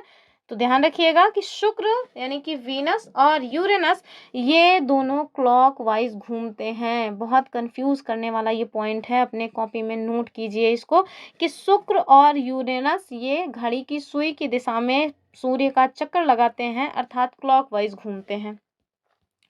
आगे देखिए, आ गया है हमारा एक क्वेश्चन, और इस क्वेश्चन को सॉल्व कीजिए। करें कि सौर मंडल के ग्रहों की गति और विशेषताओं के संबंध में निम्नलिखित कथन पे आपको विचार करना है। पहला कथन क्या है कि सौर मंडल के सभी 8 ग्रह अपनी धुरी पर घूमते हुए सूर्य के चारों ओर घड़ी की सुई की विपरीत दिशा में परिक्रमा करते हैं। देखिए, अभी हमने देखा कि केवल 6 ग्रह ऐसे हैं जो सूर्य के विपरीत यानी कि जो घड़ी की सुई की विपरीत दिशा में घूमते हैं, और ये कह रहे हैं कि 8 के 8 घूमते हैं, तो पहला तो गलत हो गया। कह रहे हैं शुक्र यानी वीनस और यूरेनस ऐसे 2 अपवाद हैं जिनका परिभ्रमण यानी रोटेशन घड़ी की सुई की दिशा में होता है, यानी कि क्लॉकवाइज होता है। एकदम सही बात है। कह रहे हैं किसी आकाशीय पिंड के ग्रह होने के लिए यह आवश्यक है कि वो अपनी कक्षा में चलते समय किसी अन्य ग्रह की कक्षा को काटता ना हो। ये बात भी एकदम सही है, यानी कि दूसरा तीसरा सही है, बी वाला एकदम सही हो जाएगा, पहला स्टेटमेंट गलत है। तो इसका उत्तर क्या हो जाएगा, बी वाला, इसको आप याद रखिएगा। चलिए आगे, देखिए यहाँ पे उत्तर थोड़ा गलत है, ध्यान से इसको देखिए, उत्तर बी वाला हो जाएगा। क्यों, क्योंकि यहाँ देखिए केवल 6 ही ग्रह ऐसे हैं जो एंटी क्लॉकवाइज चक्कर लगाते हैं, शुक्र और यूरेनस यानी 2 ग्रह ऐसे हैं जो क्लॉकवाइज घूमते हैं। तो इसका उत्तर होगा कि दूसरा सही है, यानी कि दूसरा स्टेटमेंट और तीसरा स्टेटमेंट सही है। Option B is the correct answer of this question. ये देखिए अगला क्वेश्चन है कि ग्रहों की भौतिक विशेषताओं के संबंध में कौन सा कथन सत्य है। सत्य पूछा जा रहा है, असत्य पे मत जाइएगा। कह रहे हैं बृहस्पति सौर मंडल का सबसे बड़ा ग्रह है, जबकि बुध सबसे छोटा और सूर्य के सबसे निकट स्थित ग्रह। हाँ भैया, शुक्र जो है सूर्य के सबसे निकट है और सबसे छोटा पिद्दू सा है, ठीक है। कह रहे हैं कि शनि यानी सैटर्न और यूरेनस इनके चारों ओर विशेष प्रकार के छल्ले या वलय पाए जाते हैं। तीसरा देखिए, शुक्र को पृथ्वी का जुड़वा ग्रह कहा जाता है। एकदम सही बात है, लेकिन इसके पास पृथ्वी की तरह अपना एक प्राकृतिक उपग्रह यानी चंद्रमा मौजूद है। गलत बात है, शुक्र के पास कोई उपग्रह नहीं है, ठीक है। शुक्र हो गया, बुध हो गया, इनके पास कोई उपग्रह नहीं है, तो ये तो गलत है। दूसरा वाला स्टेटमेंट गलत है और आपसे सही पूछा जा रहा है, तो दूसरा एकदम सही है, ठीक है। शनि और यूरेनस केवल यही दोनों नहीं, बल्कि इसके साथ साथ जो बृहस्पति है ना, उसके भी चारों ओर विशेष छल्ले यानी कि वलय मिलते हैं। ये डायरेक्ट क्वेश्चन हमारे यूपी टेट के एग्जाम में पूछा गया है, तो आप ध्यान रखिएगा, यूपी टेट नहीं सीटेट में पूछा गया है। तो ये टोटल 3 ऐसे ग्रह हैं, कौन कौन से, सैटर्न यानी शनि, यूरेनस और बृहस्पति, जिनके चारों ओर वलय पाए जाते हैं यानी कि छल्ले पाए जाते हैं। तीसरा स्टेटमेंट एकदम सरासर रॉन्ग है, अर्थात पहला दूसरा सही है, और ये ऐसा कहाँ पे है, केवल और केवल विकल्प 1 में है, ठीक है। आगे देखिए, अब आ जाता है हमारे सौर मंडल के जो 8 ग्रह हैं, इनकी एक तुलनात्मक तालिका है, हमारे मतलब बुक में दी हुई थी, मैंने इसको थोड़ा बेहतरीन करने का प्रयास किया है, कलरफुल टाइप का, तो इसको थोड़ा सा देख लीजिएगा, क्योंकि यहाँ से ना डायरेक्ट क्वेश्चन बनते हैं हमारे एग्जाम में। तो ये जो सौर मंडल के 8 ग्रह हैं उनके बारे में आप देखिए, एक साइड यहाँ पे आपको क्रम वगैरह दिया गया है, ठीक है। फिर आप देखिए ग्रहों का नाम दिया है, उसके बाद ये कौन से कलर के हैं, सूर्य से कितने किलोमीटर दूर हैं, इनके उपग्रहों की संख्या कितनी है, कुछ इंपॉर्टेंट फैक्ट है। तो सबसे पहले हम लोग बुध की बात करेंगे, क्योंकि ये सूर्य के सबसे नजदीक भी है। तो भाई ये भूरा कलर का है, 5.8 किलोमीटर सूर्य से ये दूर है, किलोमीटर नहीं, इतने करोड़ किलोमीटर, ठीक है। उपग्रह भाई बुध के एक को उपग्रह नहीं है, और इसकी विशेषता क्या है कि सबसे छोटा है और सूर्य के सबसे निकट है, तो भाई सूर्य की परिक्रमा भी सबसे जल्दी कर लेगा। जो जितना नजदीक होगा वो परिक्रमा उतनी जल्दी करेगा, जो जितना दूर होगा वो परिक्रमा उतनी दूर मतलब कि लेट में करेगा। ध्यान रखिएगा, आज का टॉपिक बहुत लेंदी होने वाला है, यानी कि बहुत बड़ा टॉपिक है ये, तो हम लोग इसको एक ही दिन में खत्म करेंगे, थोड़ा बड़ा ही सही। दूसरा देखिए शुक्र, ये हल्का पीला कलर का होता है, 10.8 करोड़ किलोमीटर दूर है सूर्य से, इसका भी कोई चंद्रमा नहीं है, और ये सबसे गर्म ग्रह माना जाता है, क्लॉकवाइज घूमता है, ये मैंने आपको बता दिया। तीसरे पे अपना आता है अपना पृथ्वी, नीला हरा है, ठीक है, इसको नीला ग्रह और हरित ग्रह दोनों ही कह दिया जाता है। 14.96 किलोमीटर जो है दूर है, kilometre it means crore kilometre दूर है हमारी पृथ्वी का एक चंद्रमा यानी कि एक उपग्रह है, जो कि हमारे चंदा मामा है, ठीक है, और एकलौता सौर मंडल का मतलब कि ग्रह जिसके ऊपर जीवन जो है आपको देखने को मिलता है। फिर चौथा है मंगल, लाल भूला कलर का है, 21.7 लाख करोड़ किलोमीटर दूर है। टोटल इसके दो नहीं, मतलब कि दो तो एकदम फेमस हैं, एक तो डीमोस और फीबोस, ये आप याद रखना, नाम इनके बहुत ही महत्वपूर्ण है। डीमोस और फीबोस ये मंगल के दो उपग्रह हैं, ठीक है। आयरन ऑक्साइड के कारण इसका कलर लाल है, ये हमारे एग्जाम में कई बार इस क्वेश्चन बना हुआ है। फिर देखिए बृहस्पति, ये हमारे सौरमंडल का सबसे बड़ा ग्रह है, ठीक है, और ये सफ़ेद गुलाबी मतलब कि गुलाबी कलर का है, सफ़ेद पट्टी बनी हुई है, 77.8 करोड़ किलोमीटर दूर है सूर्य से। 69 अभी आप देखिए, और भी इसके मतलब नए जो आंकड़े निकल के आए हैं उसमें आप देखिए इसके और भी बहुत सारे उपग्रह खोजे गए हैं, तो हमारी जो बुक्स हैं वो जाहिर सी बात है डेली तो अपडेट होती नहीं है, तो उसमें थोड़ा पुराना ही आंकड़ा है। सौरमंडल का ये सबसे बड़ा ग्रह है, ये आपको याद रखना है। फिर आएगा शनि, ये हमारे सौरमंडल का सेकेंड लार्जेस्ट ग्रह है, ठीक है, यानी कि दूसरा सबसे बड़ा ग्रह है, सुनहरा पीला कलर का होता है, और ध्यान से देखिए 142.7 करोड़ किलोमीटर सूर्य से दूर है। 62 नहीं, इसके भी और ज़्यादा जो है खोजे जा चुके हैं उपग्रह, और इसके चारों ओर वलय है, ये मैंने आपको बता दिया। फिर आएगा यूरेनस, आसमानी कलर का है, 287 लाख बार बार याद आ रहा है, करोड़ किलोमीटर दूर है सूर्य से। 27 उपग्रह है। उपग्रहों की जो संख्या है ना वर्तमान में आप देखिएगा तो बढ़ गई है, तो ये पुराना आंकड़ा है जो कि हमारी बुक में पुराने ही आंकड़े दिए हैं, मैं आपको बता रही हूँ, ये सारे पूछे नहीं जाते सामान्यतः, लेकिन ये पॉइंट पूछा जाता है कि जो हमारा शनि है इसके चारों ओर वलय है, ये आपको पता हो गया। यूरेनस जो है इसके उपग्रह भी क्लॉकवाइज घूमते हैं, ये एक इंपॉर्टेंट टॉपिक हो जाएगा। यानी कि जो यूरेनस है आसमानी कलर का है, इसके जो उपग्रह हैं, ठीक है, यानी कि इसके जो भी उपग्रह हैं उनकी भी घूमने की जो प्रकृतियां है वो घड़ी के सुई की दिशा में ही है, अर्थात क्लॉकवाइज ही है। बचा हमारा नेपच्यून, तो ये गहरा आसमानी है, ठीक है, 449.7 लाख, फिर लाख, हाँ सॉरी ये करोड़ है, पता नहीं क्यों लाख याद आ रहा है मुझे, करोड़ किलोमीटर दूर है। 14 अभी जैसा कि मैंने आपको बताया कि उपग्रहों की संख्या बढ़ी है, और ये सूर्य से सबसे दूर स्थित है। अब यहाँ ध्यान रखिएगा, जो जितना सूर्य से दूर है उसको सूर्य की परिक्रमा पूरा करने में उतना ज़्यादा समय लगेगा। यहाँ पे एक पॉइंट दे दिया गया है विशेष रूप से, भैया अपवाद है कि शुक्र और यूरेनस की परिभ्रमण दिशा सूर्य की घड़ी की दिशा में यानी कि क्लॉकवाइज में है, जो कि हमने पहले भी बता दिया है। तो अब आ गई है हमारी प्यारी पृथ्वी यानी कि द अर्थ, ठीक है, तो सब कुछ देखें हम लोग, अपनी प्यारी पृथ्वी को ही ना देखें तो फिर क्या देखा भाई। देखिए कितनी प्यारी पृथ्वी हमारी लग रही है, ठीक है। तो हम लोग अपनी पृथ्वी के बारे में देखेंगे, और इसी साल सीटेट के एग्जाम में इससे क्वेश्चन बना हुआ है, तो सबसे बड़ा पॉइंट यही वाला लाइन पूछा भी गया था कि जो हमारी पृथ्वी है ना वो दूरी के हिसाब से तीसरा और आकार में पांचवा सबसे बड़ा ग्रह है, ठीक है। यहाँ पे देखिए जो मैंने आपको बताया दिखाया हुआ था चित्र सौरमंडल का, उसमें देखिए साफ साफ यहाँ पे जो हमारी पृथ्वी है वो तीसरे स्थान पे है, बुध शुक्र उसके बाद तीसरे पे पृथ्वी है, ठीक है। तो दूरी के हिसाब से यानी कि सूर्य से दूरी के हिसाब से तीसरे स्थान पे है। लेकिन जैसे हमारे सौरमंडल में सबसे बड़ा ग्रह है बृहस्पति, उसके बाद आता है शनि, ऐसे आकार के हिसाब से हम देखेंगे तो जो हमारी पृथ्वी है वो 5th पोजीशन होल्ड किए बैठे हैं, ठीक है। कौन से पोजीशन पे है? 5वें पोजीशन पे। तो ये बात आपको एकदम दिमाग में बिठा के रखनी है, छाप के रखनी है कि भाई ये दूरी के हिसाब से तीसरे स्थान पे है, लेकिन आकार के हिसाब से साइज के हिसाब से 5वें स्थान पे, ठीक है। आकार क्या है? तो भाई ये ध्रुवों पर थोड़ा चपटी है, ठीक है, और मध्य में उभरी है जिसे हम भूआभ कहते हैं। तो डायरेक्ट क्वेश्चन बनता है कि आखिरकार हमारी पृथ्वी की आकृति कैसी है, तो जियोइड है यानी कि भूआभ है, ठीक है। हमारी पृथ्वी एकदम गोल नहीं है, ये देख लीजिए, ये है हमारी प्यारी पृथ्वी, कितना प्यारा है। उपनाम की बात करेंगे तो जो हमारी पृथ्वी है ना उसके कुछ उपनाम है, जैसे जीवन, क्योंकि यहाँ पे जीवन पाया जाता है इस वजह से इसे हरित ग्रह यानी कि ग्रीन प्लैनेट कह दिया जाता है।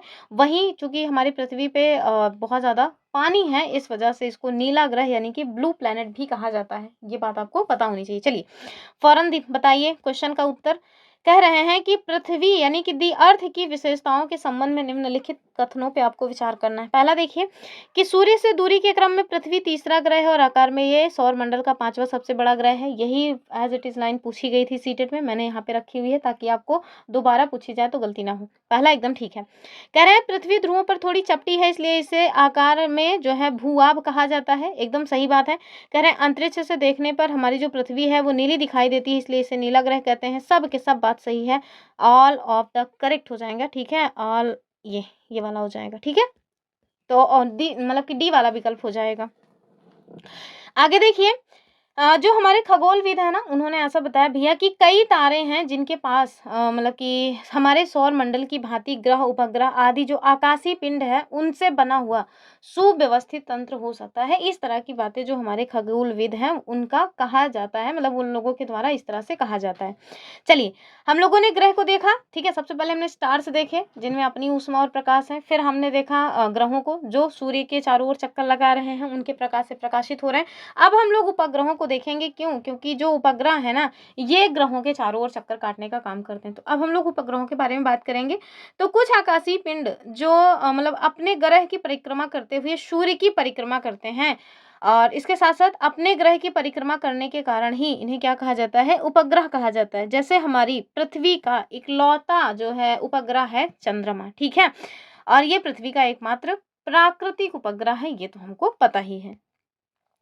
अब हम लोग चंद्रमा के ही बारे में देख लेते हैं, क्योंकि ये हमारी पृथ्वी का एकमात्र मतलब कि प्राकृतिक उपग्रह है। तो आखिर ये है क्या? मून। मून के बारे में देखिए, तो ये देखिए ये हमारा मून है। इस मून का चित्र आपको यहाँ पे दिखाया गया है। तो देख लीजिए हमारी पृथ्वी का ये एकमात्र क्या है? उपग्रह है। ठीक है, उपग्रह को भी मून ही कहा जाता है। ये हमारी पृथ्वी के सर्वाधिक निकट स्थित आकाशीय पिंड है। तो ध्यान से देख लीजिए कि हमारी धरती के सबसे नजदीक में स्थित जो आकाशीय पिंड है वो क्या है? चंद्रमा। और ये सूर्य के प्रकाश से प्रकाशित होता है। सारे के सारे सौर मंडल में जितनी भी चीजें हैं वो सबके सब सूर्य के ही प्रकाश से प्रकाशित हो रही हैं। तो फिर उसमें ऐसा थोड़ी ना है कि चंद्रमा किसी और के प्रकाश से प्रकाशित होगा। हो सकता है ना कुछ लोग लॉजिक लगा लें कि भैया धरती के प्रकाश से प्रकाशित होता होगा क्योंकि धरती के चारों ओर चक्कर काट रहा है। तो भैया धरती के प्रकाश से तब प्रकाशित होगा ना जब धरती के पास खुद का अपना कोई प्रकाश हो। वो तो खुद ही तारों पे डिपेंड है, यानी सूर्य पे डिपेंड है। तो जाहिर सी बात है कि सब के सब उन्हीं स्टार यानी कि सूर्य देव पे ही डिपेंडेंट है प्रकाश के लिए। और ध्यान से देखिए कि चंद्रमा के इस प्रकाश को क्या कहते हैं? मून लाइट कहते हैं। ठीक है, चांदनी कहते हैं। चांदनी भैया नाम बहुत मतलब लड़कियों के नाम चांदनी है। आजकल तो नहीं लोग रख रहे हैं, लेकिन पहले के जमाने में लोग बहुत चांदनी नाम रखा करते थे। जैसे मेरा ही नाम देखो। वैसे ना पता है गांव में, मतलब गांव में इट मीन्स घर पे मुझे बुलाने के लिए आरती बुलाया जाता है। तो ये जो आरती है ना, आरती, पूजा, वंदना, लक्ष्मी, ये सारे नाम ही तो पहले चल रहे थे खूब। आज बहुत सारे नाम आ गए हैं। तो ऐसे ही समझ लीजिए कि चांदनी भी एक समय वो मेरी चांदनी चल रहा था। तो कुल मिलाकर के उस टाइम पे इस तरह के नाम चलते थे। ठीक है, चलिए आगे देखिए।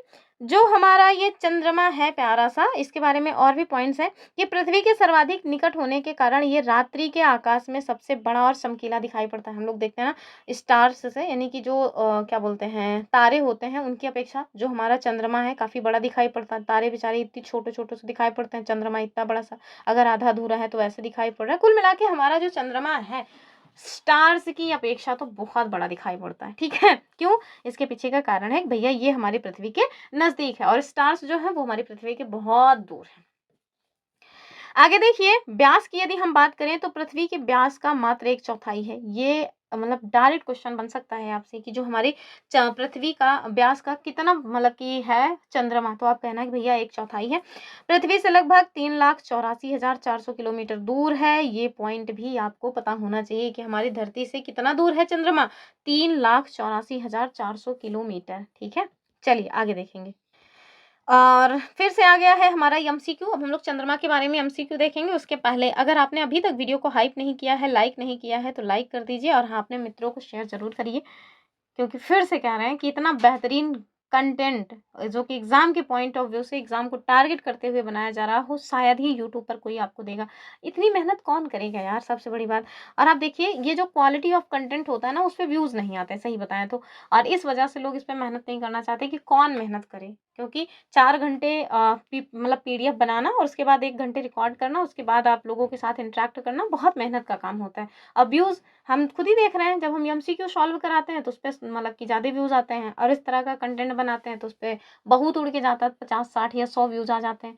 और ये बता रहा है जो सीटेट में जो इतना कम परसेंटेज रहा है पास होने का, उसके पीछे का यही कारण है कि क्वालिटी ऑफ कंटेंट कोई नहीं पढ़ना चाह रहा है। सब रील्स टाइप की जो है कंटेंट चाह रहे हैं कि भैया 1 मिनट के भीतर हमको पूरा का पूरा संसार की जानकारी मिल जाए। नहीं होगा भैया, सफलता का कोई शॉर्टकट नहीं है, इस बात को दिमाग में बिठाइए। आगे देखिए, तो कह रहा है कि चंद्रमा यानी कि द मून के संबंध में निम्नलिखित में से कौन सा कथन गलत है, रॉन्ग बताना है आपको। चंद्रमा पृथ्वी का एकमात्र प्राकृतिक उपग्रह है जिसका व्यास पृथ्वी के व्यास का लगभग 1/4 है, तो अभी हमने देखा एकदम सही बात है।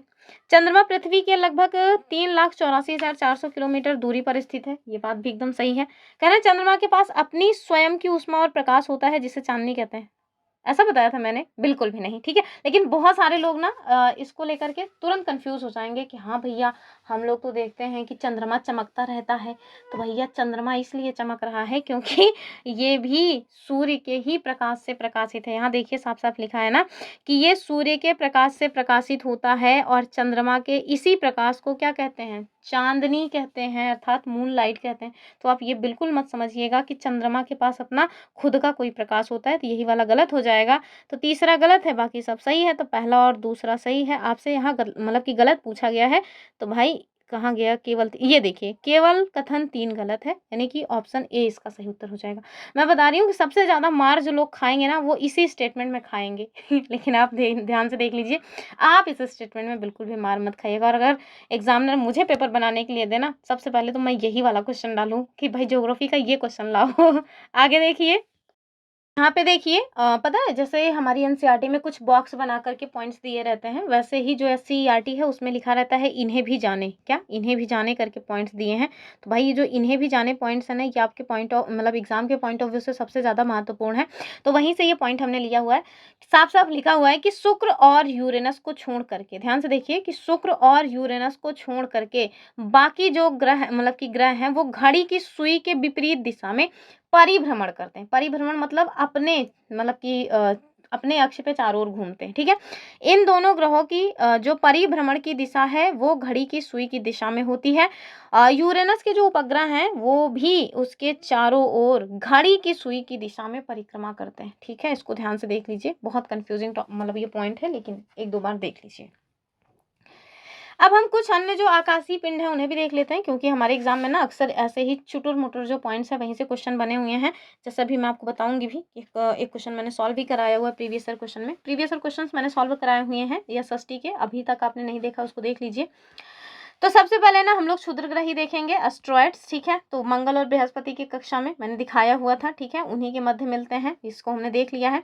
क्या होते हैं एग्जैक्टली, तो ये ना ग्रहों के ही छोटे मोटे टुकड़े हैं, अर्थात जो ग्रह हैं उन्हीं के ही टूट फूट से जो उनके टुकड़े बचे हुए हैं वही है एग्जैक्टली क्षुद्र ग्रह यानी कि एस्ट्रॉइड्स, ठीक है। ये क्या करेंगे, तो भाई सूर्य की ही परिक्रमा करेंगे, और बेचारे क्या कर सकते हैं, ये देखिए एक एस्ट्रॉइड का मैंने चित्र यहाँ पे दिया हुआ है, ठीक। चलिए आगे देखेंगे, दूसरा जो है वो है मेट्रॉइड्स यानी कि उल्का पिंड, ठीक है। तो ये क्या है एग्जैक्टली, तो ये सूर्य के चारों तरफ चक्कर लगाने वाले पत्थर के छोटे छोटे टुकड़ों को क्या कहते हैं, उल्का पिंड कहते हैं, ठीक है। यानी कि सूर्य के चारों ओर चक्कर लगाने वाले छोटे छोटे पत्थर के टुकड़े हैं। कभी कभी पृथ्वी के बहुत निकट आ जाते हैं और पृथ्वी के वायुमंडल के साथ रगड़ खाने से बेचारे जल भुन जाते हैं, अर्थात जल जाते हैं और जल करके पृथ्वी पर गिर जाते हैं। क्या होते हैं, पृथ्वी पर गिर जाते हैं। और यही तो वो पॉइंट है जिसे हम लोग देख के कहते हैं अरे देखो आसमान में तारा टूटा, और उस फटाक से विश मांगो आंख बंद करके। अब विश किसी को बताओ मत, नहीं तो विश पूरी नहीं होगी। भैया कैसे यार, इनसे जो है मतलब कि विश मांगने से चीज़ें कैसे पूरी होंगी। लेकिन हम लोग भी, भाई मैं तो पता नहीं कितनी बार विश मांगी हूँ, आज तक एक को विश पूरी नहीं हुई। बाद में ज्योग्राफी पढ़ने के बाद पता चला भैया ये आपकी आवाज़ कहाँ सुन रहा है जो आपकी विश पूरी करेगा।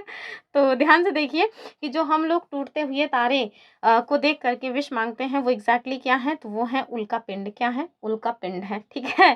तो अब अब जैसे दिमाग में बिठा उठा है पहले से ही कि भैया टूटते हुए तारे से विश मांगने से विश पूरी होती है, तो मैं सही बता रही हूँ, जल्दी ये जो आदत है छूटेगी नहीं, भले ही आपको कितना भी नॉलेज हो। जैसे मैंने पढ़ भले लिया है, लेकिन जब मैं अभी भी टूटता हुआ तारा देखती हूँ ना, तो तुरंत विश मांगती हूँ। पूरी आज तक नहीं हुई, मैं जानती हूँ आगे भी पूरी नहीं होगी, इसीलिए मैं केवल एक ही विश हमेशा मांगती हूँ, ताकि क्या पता कब सुन ले जो है ये जो मतलब कि टूटता हुआ तारा है। लेकिन नहीं होगा भाई, क्योंकि कोई लॉजिक ही नहीं है।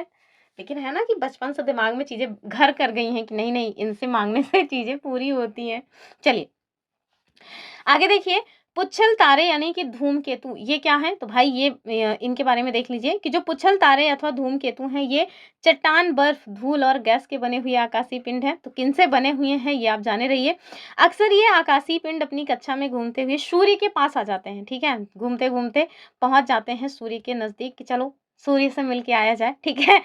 सूर्य के ताप के कारण, अब सूर्य से मिलने जाओगे तो तुम्हारे अंदर भी तो उतना ताप होना चाहिए ना, तभी तो आप सूर्य से मिलने जाओगे। तो बेचारे सूर्य के ताप के कारण जो इनकी गैस है, धूल और बर्फ है, ये बदल जाती है वाष्प में। क्या बदल जाती है? भाप हो जाती है, सब कुछ खत्म हो जाता है, भाप के रूप में बदल जाती है। और यही जो वाष्प है मुख्य रूप से, आप देखिए कि यही वाष्प मुख्य पिंड से क्या होती है, एक लंबी सी चमकीली पूंछ के रूप में बाहर निकलती है। जाहिर सी बात है, किसी ना किसी तरीके से तो बाहर निकलेगी ही ना, जो भाप है। मतलब ऐसा तो है नहीं कि तुरंत लुप्त हो जाएगी, किसी ना किसी तरीके से बाहर निकलेगी। तो कैसे बाहर निकलती है? चमकीली पूंछ के रूप में बाहर निकलती है। गुरुत्वाकर्षण के कारण इस तारे का जो सिर है सूर्य की तरफ और पूंछ हमेशा ही बाहर की तरफ होती है। ये लाइन हमारे एग्जाम में पूछी गई है, यूपी टेट में शायद 2018 या 22 वाले के क्वेश्चन में पूछी गई, इन्हीं दोनों में से किसी में पूछी गई है कि जो पुच्छल तारे के पूंछ है वो कैसी होती है, क्या सूर्य की दिशा में होती है या विपरीत दिशा में होती है। तो ये डायरेक्ट क्वेश्चन हमारे एग्जाम में बना हुआ है, तो आप ध्यान से देख लीजिए कि गुरुत्वाकर्षण के कारण तारे का जो सिर है सूर्य की तरफ तथा पूंछ हमेशा ही बाहर की तरफ होती है और हमें चमकीली दिखाई पड़ती है। यहाँ पे आप देख लीजिए, चित्र भी बना हुआ है, यह है पुच्छल तारे की पूंछ। देखिए, सूर्य से बाहर की ओर इसकी पूंछ है, ये है सूर्य, बाहर की ओर है इसकी पूंछ पुच्छल तारे की, ठीक है।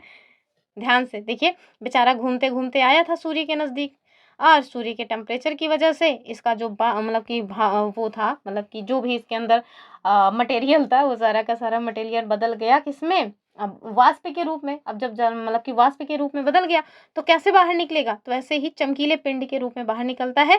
और वो जो चमकीला पिंड है उसे हम कहते हैं भैया कि ये पुच्छल तारे की पूंछ है। अब पूंछ हमेशा ही सूर्य से विपरीत दिशा में है। अगर इस तरह से पूंछ जाती तो हम लोग कहते हैं कि सूर्य की दिशा में है, ठीक है। ध्यान से इस चित्र को दिखा दे रहे हैं क्योंकि ये एज इट इज क्वेश्चन पूछा गया है और चित्र महत्वपूर्ण है। चित्र से देखी हुई चीजें अक्सर हमारे दिमाग में ज्यादा टाइम तक रह जाती हैं। फिर कुछ और भी पॉइंट्स हैं, जैसे कुइपर मेखला है, इसको भी देख लीजिए। और इसके बाद ना फिर हमने 10 एमसीक्यू और एक्स्ट्रा भी लिए हुए हैं, उनको भी करवाएंगे। तो आप लोग कुछ भी पॉइंट छोड़ के मत जाइएगा, क्योंकि अंततः एक बार अगर पढ़ लेंगे तो दोबारा फिर पढ़ना नहीं, बार बार बस रिवाइज ही करना रहेगा। कुइपर मेखला की बात करेंगे तो नेपच्यून के पार सौरमंडल के आखिरी छोर पर बर्फ के पिंडों की एक तस्तरी नुमा मतलब की पट्टी होती है।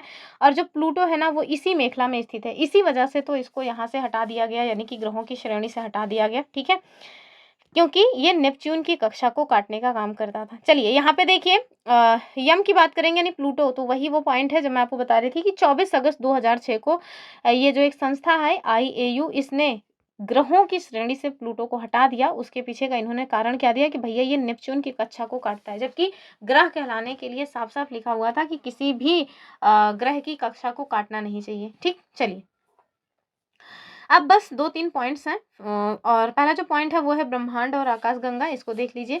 तो यहाँ पे देखिए कि आपने तारों भरे जो खुला आकाश है उसमें एक ओर से दूसरी ओर तक फैली हुई चौड़ी सफेद पट्टी की तरह क्या देखा है? चमकदार पथमार्ग को देखा है। बताइए, देखा है कि नहीं? इस तरह का क्या चमकदार कभी पथमार्ग देखा है, रास्ता देखा है? तो ये क्या है एग्जैक्टली? बता रहे हैं, करोड़ों तारों का समूह है, ठीक है। और इस पट्टी को कहते हैं क्या है एग्जैक्टली? आकाशगंगा कहते हैं, यानी कि गैलेक्सी कहते हैं। और जो हमारी आकाश गंगा है इसका नाम है मंदाकिनी। कुछ पता हो, ये सब पता हो ना पता हो, ये याद रखना है, क्योंकि आपसे यही क्वेश्चन पूछा जाएगा कि हमारी आकाश गंगा का नाम क्या है। तो आप याद रखना मंदाकिनी है, फटाक से लिखिए अपनी नोटबुक में इसको कि हमारी आकाश गंगा का नाम है मंदाकिनी। ठीक है, आगे देखिए कि जो भाग पृथ्वी से दिखाई देता है उसे क्या कहते हैं? मिल्की वे कहते हैं। तो हमारी आकाश गंगा का नाम मंदाकिनी है। आकाश गंगा का जो भाग धरती पर से दिखाई पड़ता है उसको क्या कहते हैं? मिल्की वे कहते हैं। फौरन अपने नोटबुक में इसको भी लिखिए। आकार कैसा है इसका भाई? सर्पिलाकार या तस्तरी के आकार का है, इसको भी फौरन लिखिए। इससे लगभग मतलब कि इसमें यानी कि ये जो आपको हमारा क्या बोलते हैं आकाश गंगा है, उसमें लगभग 1 अरब तारे हैं, मतलब अनगिनत तारे हैं। जरूरत क्या है गिनती करने की कि 1 अरब है कि 2 अरब है, बस आप जानिए कि अनगिनत तारे हैं। और हमारा सौर मंडल इसी आकाश गंगा का एक भाग है, समझिए। चलिए, तो इस प्रकार की करोड़ों जो आकाश गंगाएं हैं वो मिलकर के हमारे ब्रह्मांड का निर्माण करती हैं। आप बताइए क्या आपने कभी इस बात पे विचार किया है कि हमारे ब्रह्मांड में आकाश गंगा, सूर्य, पृथ्वी आदि आकाशीय पिंडों की उत्पत्ति कैसे हुई? उसी के बारे में आगे आपको बताया जा रहा है। तो यहाँ पे फिर से थोड़ा शॉर्ट में मैंने दे दिया है, इसको आप ध्यान से देख लीजिए कि जो आकाश गंगा है ये एग्जैक्टली क्या है? करोड़ों तारों का समूह है। और हमारी आकाश गंगा का नाम क्या है? मंदाकिनी। मिल्की वे क्या है? तो मंदाकिनी का वो भाग जो हमें पृथ्वी से दिखाई पड़ता है, इसका आकार कैसा है? सर्पिला आकार, तस्करी मतलब कि तस्तरी के रूप में है। ठीक है, तस्तरी एग्जैक्टली। हाँ, प्रकाश वर्ष जो है ना, इसको लेकर के हमारे एग्जाम में कई बार क्वेश्चन पूछा गया कि एग्जैक्टली ये इसको मतलब किसके मापन की इकाई है। तो आप याद रखना कि जो प्रकाश वर्ष है ना, ये दूरी मापने की इकाई है। किसकी? दूरी मापने की। प्रकाश वर्ष जो है इसके बारे में बताया जा रहा है कि प्रकाश एक वर्ष में जितनी दूरी तय करता है, लगभग 946 खरब किलोमीटर जो है, ऐसा माना जाता है कि इतनी दूरी तय करता है। इसे ही कहते थे भैया कि ये एक प्रकाश वर्ष है। ठीक है, अब हम लोग ब्रह्मांड की उत्पत्ति देख लेते हैं, उसका विकास। इसके लिए ना आपने बिग बैंग थियरी पढ़ा होगा, जरूर पढ़ा होगा। और आप देखिए, इसके लिए मैंने एक वीडियो मतलब कि जनरेट करवाया हुआ है AI से, आप उसको पहले देखिए, फिर उसके बाद हम आपको इसके बारे में बताएंगे। तो ऐसा माना जाता है कि जो हमारी पृथ्वी है ना, पहले एक मतलब कि आग का गोला थी, एक जगह थी, और बहुत ज़्यादा टेम्परेचर प्रेशर की वजह से एक टाइम आया जब इसमें हुआ विस्फोट, और विस्फोट होने की वजह से ये जो चीज़ें हैं ना वो फैलने लगी। तो वही जो फैलाव है उसी को आपको यहाँ पे दिखाया जा रहा है, ध्यान से देख लीजिए एक बार, फिर उसके बाद और थोड़ा डिटेल में हम लोग पढ़ेंगे। देख लीजिए, एकदम भयानक तरीके से विस्फोट हुआ। चीज़ों को थोड़ा अगर चित्र के माध्यम से देखा जाए ना, तो थोड़ा टाइम तक ये दिमाग में बैठा रहता है। फिर से एक बार देख लीजिए।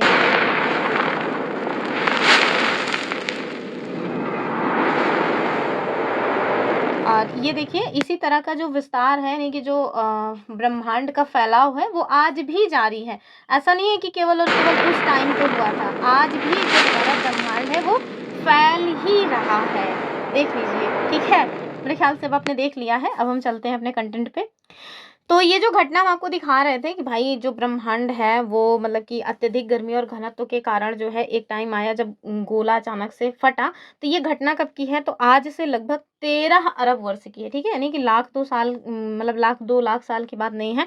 आज से 13 अरब साल पहले जो हमारा ब्रह्मांड है वो क्या था? वो एक गर्म और सघन छोटे गोले के रूप में था। क्या था? एक छोटा गोला था। ठीक है, फिर हुआ क्या? अचानक अत्यधिक गर्मी और घनत्व बढ़ने के कारण इस गोले में अचानक से हुआ विस्फोट, और इसी विस्फोट को एग्जैक्टली कह दिया जाता है बिग बैंग। क्या कह दिया जाता है? Big bang. ठीक है, और इससे जब जो है गोला फटा तो जाहिर सी बात है कि उसका प्रसार हुआ, अर्थात तो जो है ब्रह्मांड जो है वो तेजी से फैलने लगा, और ये विस्तार आज भी जारी है। ठीक है, यहाँ पे आप देखिए, ठीक है, ये देखिए, ये बिग बैंग यानी कि स्टार्टिंग में एक गर्म तप्त गोला थी, उसके बाद फिर फैलाव हुआ, और आज तक जो है जो फैलाव है वो जारी ही है। ठीक है, अब हम लोग देख लेते हैं जो आकाशगंगा और तारे हैं इनका निर्माण कैसे हुआ। तो सबसे पहले ना निर्माण प्रक्रिया देखिए कि जो बिग बैंग है इसकी घटना के कुछ करोड़ वर्ष बाद, मतलब 1000-2000 की बात नहीं हो रही, यहाँ जो भी चीजें आएंगी आपको लाखों करोड़ों अरबों इस तरह से जो है घटनाएं देखने को मिलेंगी इतने सालों में। तो बिग बैंग यानी बिग बैंग घटना कब की है? तो 13 करोड़ साल या सॉरी 13 अरब साल पहले की घटना है। उसके कुछ करोड़ साल बाद, ठीक है, क्या हुआ? जो तारे और आकाश गंगा है इनका निर्माण स्टार्ट हुआ। ठीक है, किनका निर्माण स्टार्ट हुआ? स्टार्स का, और हमारी जो मतलब कि आकाश गंगा है उसका। नेबुला क्या है एग्जैक्टली? तो आकाश गंगा का निर्माण हाइड्रोजन, हीलियम गैसों तथा धूल कणों से बने हुए विशाल बादलों के इकट्ठा होने से हुआ। इसी को हम लोग निहारिका कहते हैं। ये डायरेक्ट ऐसे ही क्वेश्चन बन सकता है कि जो निहारिका है वो बना किससे है कुल मिलाकर के। ठीक है, गैसीय पिंडों के बारे में भी जाने रहिए कि गुरुत्वाकर्षण के प्रभाव के कारण इन बादलों से जो गैसीय पिंड बने, जिससे तारों का निर्माण जो है वो स्टार्ट हुआ। ठीक है, तो ये है एग्जैक्टली गैसीय पिंड। मैं बता रही हूँ कि ये सारी चीज़ें हमारे एग्जाम में दरअसल पूछी नहीं जाती हैं, इस वजह से मैं इनमें बहुत ज़्यादा जोर नहीं दे रही हूँ। हाँ, ये जो बिग बैंग थियरी है ये हमारे एग्जाम के लिए पूछी मतलब इंपॉर्टेंट है, इस वजह से मैंने उसके बारे में थोड़ा अच्छे से बता दिया। बाकी इन सबसे ज़्यादा क्वेश्चन नहीं बनता है, तो इस वजह से बहुत लोड नहीं लेना है, लेकिन मैंने बता दिया ताकि अगर सपोज दैट गलती से भी कभी एग्जामिनर पूछ ले तो आप फिर ये ना कहें कि हमने पढ़ा नहीं था। अब देखिए, ये प्रकाश की गति और ब्रह्मांड की जो विशालता है, तो प्रकाश की चाल हम सब जानते हैं कितना है भैया, तो 300,000 अर्थात 3 लाख किलोमीटर प्रति सेकंड, मतलब 3 लाख किलोमीटर प्रति सेकंड की बात हो रही है कि 1 सेकंड में इतनी दूरी तय कर लेता है प्रकाश। ये कुछ और भी पॉइंट्स हैं, फटाफट इसको भी देख लीजिए क्योंकि ये ना डायरेक्ट एग्जाम में पूछे जाने वाले पॉइंट्स हैं कि प्रकाश को सौर मंडल पार करने में 24 घंटे लगते हैं। ठीक है, सौर मंडल को पार करने में प्रकाश को कितना समय लगता है, 24 घंटा। वहीं ये मतलब कि आकाश गंगा के एक छोर से दूसरे छोर तक अगर मतलब प्रकाश को पहुंचना हो, जो कि जिसकी मतलब चाल कितनी है, 3 लाख किलोमीटर प्रति सेकंड, उसको अगर पहुंचना है तो देख रहे हैं 1 लाख साल लग जाएंगे। मतलब इतनी बड़ी हमारी आकाश गंगा है। और उसी के साथ साथ आप देखिए, आकाशगंगा के केंद्र से सबसे दूर स्थित मंदाकिनी से चले प्रकाश को पृथ्वी तक पहुंचने में 1000 करोड़ साल यानी कि 10 अरब वर्ष लग जाएंगे। समझ रहे हैं, हल्के मत लीजिए। चलिए, ब्लैक होल से एग्जैक्टली क्वेश्चन बन जाता है, तो इसको भी थोड़ा सा देख लीजिए क्या है। कुल मिलाकर के ये एक ऐसा आकाशीय पिंड है जिसका घनत्व बहुत ज़्यादा होता है। ठीक है, बहुत ज़्यादा इसकी डेंसिटी होती है। विशेषता क्या है, तो इसका गुरुत्वाकर्षण बहुत शक्तिशाली होता है। इस मतलब कि ये प्रकाश को भी अपने भीतर अवशोषित कर लेता है, अर्थात यहाँ पे उजाला भी आपको पार होते हुए नहीं दिखेगा, तो ये दिखाई नहीं देता है। इसका जो कलर है वो केवल और केवल काला रहता है, ये आपको याद रखना है। ठीक है, चलिए, खत्म हुआ पॉइंट्स। अब आ रहा है हमारा एमसीक्यू। 1-2 पॉइंट है उसको देख लीजिए। जैसे इंपॉर्टेंट शब्दावलियां हमारे बुक में दी हुई हैं। अंतरिक्ष, तो ये क्या है एग्जैक्टली आपको पता होना चाहिए कि खगोलीय पिंडों के बीच वायु रहित जो रिक्त स्थान है, यानी कि यहाँ पे वायु जो है वो नहीं है, तो उसे हम कहते हैं अंतरिक्ष। निहारिका, तो आकाशगंगा बनाने वाले हाइड्रोजन, हीलियम और धूल के जो विशाल बादल हैं उसी को हम लोग एग्जैक्टली कह देते हैं कि ये निहारिका है। और जो लोग हमें ब्रह्मांड के विषय में जानकारी देते हैं उन्हें हम कहते हैं कि भैया ये खगोलवेद है। ठीक है, और ये पॉइंट भी जाने रहिए कि सबसे बड़ा ग्रह बृहस्पति है, सबसे छोटा है बुध। लाल ग्रह मतलब मंगल को कहते हैं, क्यों, क्योंकि इसमें आयरन ऑक्साइड है। और बिना उपग्रह वाले ग्रहों में आपको बुध और शुक्र मिलेंगे। भोर का तारा, सांझ का तारा, ये कहा जाता है हमारे शुक्र को। चलिए, आ गए हैं हमारे टोटल 10 एमसीक्यू। अब आप पूरा का पूरा जो हमने अभी तक पढ़ा है उन सब में से आप देखिए कितने क्वेश्चन आप सही कर पा रहे हैं। कह रहे हैं कि मंगल और पृथ्वी की कक्षाओं के मध्य पाए जाने वाले असंख्य छोटे छोटे पिंडों को क्या कहा जाता है, बताइए। क्या ये उल्का पिंड है, पुच्छल तारे, एस्ट्रॉइड्स या उपग्रह? अभी बताया था भैया कि ये क्षुद्र ग्रह है। ठीक है, चित्र में भी दिखाया था। अब इसमें ज्यादा एक्सप्लेन नहीं करना मुझे, केवल और केवल क्वेश्चन आंसर सॉल्व कराना है। कह रहे हैं कि सौर मंडल के किस क्षेत्र को बर्फ से बने पिंडों की विशाल मतलब पट्टी या तस्तरी नुमा मेखला कहते हैं? क्या ये क्षुद्रग्रह पट्टी है? बिल्कुल नहीं। कुइपर मेखला है, मंदाकिनी या फिर आकाशगंगा? बताइए क्या हो जाएगा। तो यही तो है हमारी कुइपर बेल्ट। ठीक है, क्या है कुइपर बेल्ट। कह रहे हैं पुच्छल तारे या धूमकेतु मुख्य रूप से किन पदार्थों के बनते हैं? क्या ये लोहे और निकल के बने हैं? सरासर गलत करिए, क्योंकि हम लोगों ने ऐसा कोई टॉपिक ही नहीं पढ़ा। जलती हुई ऑक्सीजन, इसका भी कोई टॉपिक नहीं था। केवल हाइड्रोजन केवल लगा है, वैसे निपटा दीजिए। तो ये धूल, बर्फ, चट्टान और गैसों के बने हुए हैं। बी वाला एकदम सही हो जाएगा। ये देखिए, कह रहे हैं पुच्छल तारों की पूंछ के संबंध में कौन सा स्टेटमेंट सही है? पूंछ हमेशा सूर्य की तरफ होती है। मैंने आपको चित्र में बताया कि भैया ऐसे नहीं है, वरना हम कहते हैं कि सूर्य की तरफ है। कह रहे हैं पूंछ हमेशा सूर्य से बाहर यानी विपरीत दिशा की तरफ होती है। एकदम सही बात है, बी एकदम ठीक हो जाएगा। कह रहे हैं कि अक्सर टूटता हुआ तारा यानी शूटिंग स्टार किसे कहा जाते हैं? क्या ये हम लोग पुच्छल तारे को कहते हैं, ध्रुव तारा, उल्का पिंड या नेपच्यून? हम सबको पता है भैया ये उल्का पिंड है। ठीक है, जिनसे हम लोग विश मांगते हैं, जो कि कभी पूरी नहीं होती। कह रहे हैं कि हमारी आकाश गंगा यानी गैलेक्सी का नाम क्या है और इसका आकार कैसा है? तो हम सब जानते हैं भैया एड्रोमेडा, ये हमारी गैलेक्सी का नाम ही नहीं है। मंदाकिनी है हमारी गैलेक्सी का नाम, और ये सर्पिलाकार दस्तरी नुमा जो है आकार है, अर्थात बी वाला एकदम सही हो जाएगा। ठीक है, और अब तो क्लास एकदम समापन की ओर है। अगर अभी तक आपने वीडियो को हाइप नहीं किया तो प्लीज़ वीडियो को हाइप करके शेयर ज़रूर कर दीजिए। ठीक है, और बताइए दरअसल अपने मित्रों को कि भैया वहाँ की जो क्लासेस है ना वो आपको कल्याण करा देंगे एग्ज़ाम में। जो हज़ार रुपए की फ़ीस लग रही है, 4-4 साल में यूपी टेट का एग्ज़ाम हो रहा है, उससे छुट्टी पा जाएंगे। पता नहीं कब गवर्नमेंट का मन कर जाए कि हम लोग जो है जो सीटेट है उसको अमान्य कर देंगे। जैसे आप देखिए एमपी में जो है अगर आपको टीचर बनना है तो भैया वहाँ का ना एमपी टेट पास करना पड़ता है। अगर राजस्थान में टीचर बनना है तो वहाँ का रीट पास करना पड़ता है। वो लोग सीटेट पास करने वालों को अपने यहाँ एलिजिबल नहीं कहते हैं कि आप लोग हमारे यहाँ एलिजिबल हो टीचर बनने के लिए। तो ऐसे ही पता चला कल को कोई नियम लगा करके यूपी ने कह दिया कि हम भी सीटेट वालों को नहीं रखेंगे, तो फिर आप क्या करिएगा। तो इसलिए ना मतलब कि पास कर लीजिए टेट, फालतू मतलब ड्रामा करना ठीक नहीं है। और सरकार जैसे मतलब जब देखे तब उसका मूड बदलता रहता है, पता नहीं कब मूड बदल जाए। नया आयोग बना है, क्या पता उसका ही मन कर जाए कि नहीं नहीं हम सीटेट वालों को नहीं अपने यहाँ एलिजिबल मानेंगे। कह रहे हैं प्रकाश वर्ष यानी लाइट ईयर ये किसका मात्रक है, तो भाई ये समय मापने का है, बिल्कुल नहीं। प्रकाश की तीव्रता नहीं, ये रॉकेट की गति भी नहीं। खगोलीय दूरी मापने का मात्रक है, सी वाला सही हो जाएगा। करें कि वह कौन सा आकाशीय पिंड है जिसका घनत्व इतना अधिक है कि वो प्रकाश को भी अवशोषित कर सकता है। भाई अभी हमने बताया था कि ब्लैक होल है। क्या है ब्लैक होल, इसी को कृष्ण विवर भी कह देते हैं। सेकंड लास्ट क्वेश्चन आपकी स्क्रीन पे है कि आकाश गंगाओं का निर्माण किन विशाल बादलों के इकट्ठा होने से होता है। क्या ये धूल के गुब्बारे हैं या निहारिका है, कुइपर मेखला, ओजोन परत, बिल्कुल नहीं। बताइए। तो अभी तो हमने देखा था निहारिका यानी कि नेबुला हो जाएगा, बी एकदम ठीक है। ठीक है, और लास्ट क्वेश्चन, और हाँ आपको पॉइंट समझ आए कि नहीं आए प्लीज़ कमेंट करिएगा। अगर कोई भी कंफ्यूजन है तो कमेंट करके पूछ लीजिएगा। ऐसा क्या है, कह रहे हैं प्रकाश को सौर मंडल पार करने में लगभग कितना समय लगता है। सौर मंडल पार करने की बात हो रही है, तो अभी हमने देखा था भैया कि 24 घंटे लग जाएंगे। कितना लग जाएगा, 24 घंटे लग जाएगा। ठीक है, तो इतने पॉइंट्स हैं कुल मिला करके, और तो कुछ विशेष पॉइंट्स हैं, वही वही वाली मतलब सॉरी वही सारी चीज़ें हैं जो भी बताया था, इसको एक्स्ट्रा पॉइंट्स के रूप में लिख दिया है। तो बस खत्म हुआ एक टॉपिक एक दिन में, यानी कि एक चैप्टर हमने एक दिन में समाप्त किया। तो हमारा तो यही मानना रहता है कि भैया जो पढ़ो एकदम डिटेल में पढ़ो, टाइम चाहे जितना लगे। तो आज के लिए इतना ही। आई होप आपने वीडियो को एंजॉय किया होगा, कुछ नया जाना समझा होगा। एग्जाम के पॉइंट ऑफ व्यू से ये बहुत ही महत्वपूर्ण वीडियो है, इससे अच्छा कंटेंट आपको नहीं मिलेगा।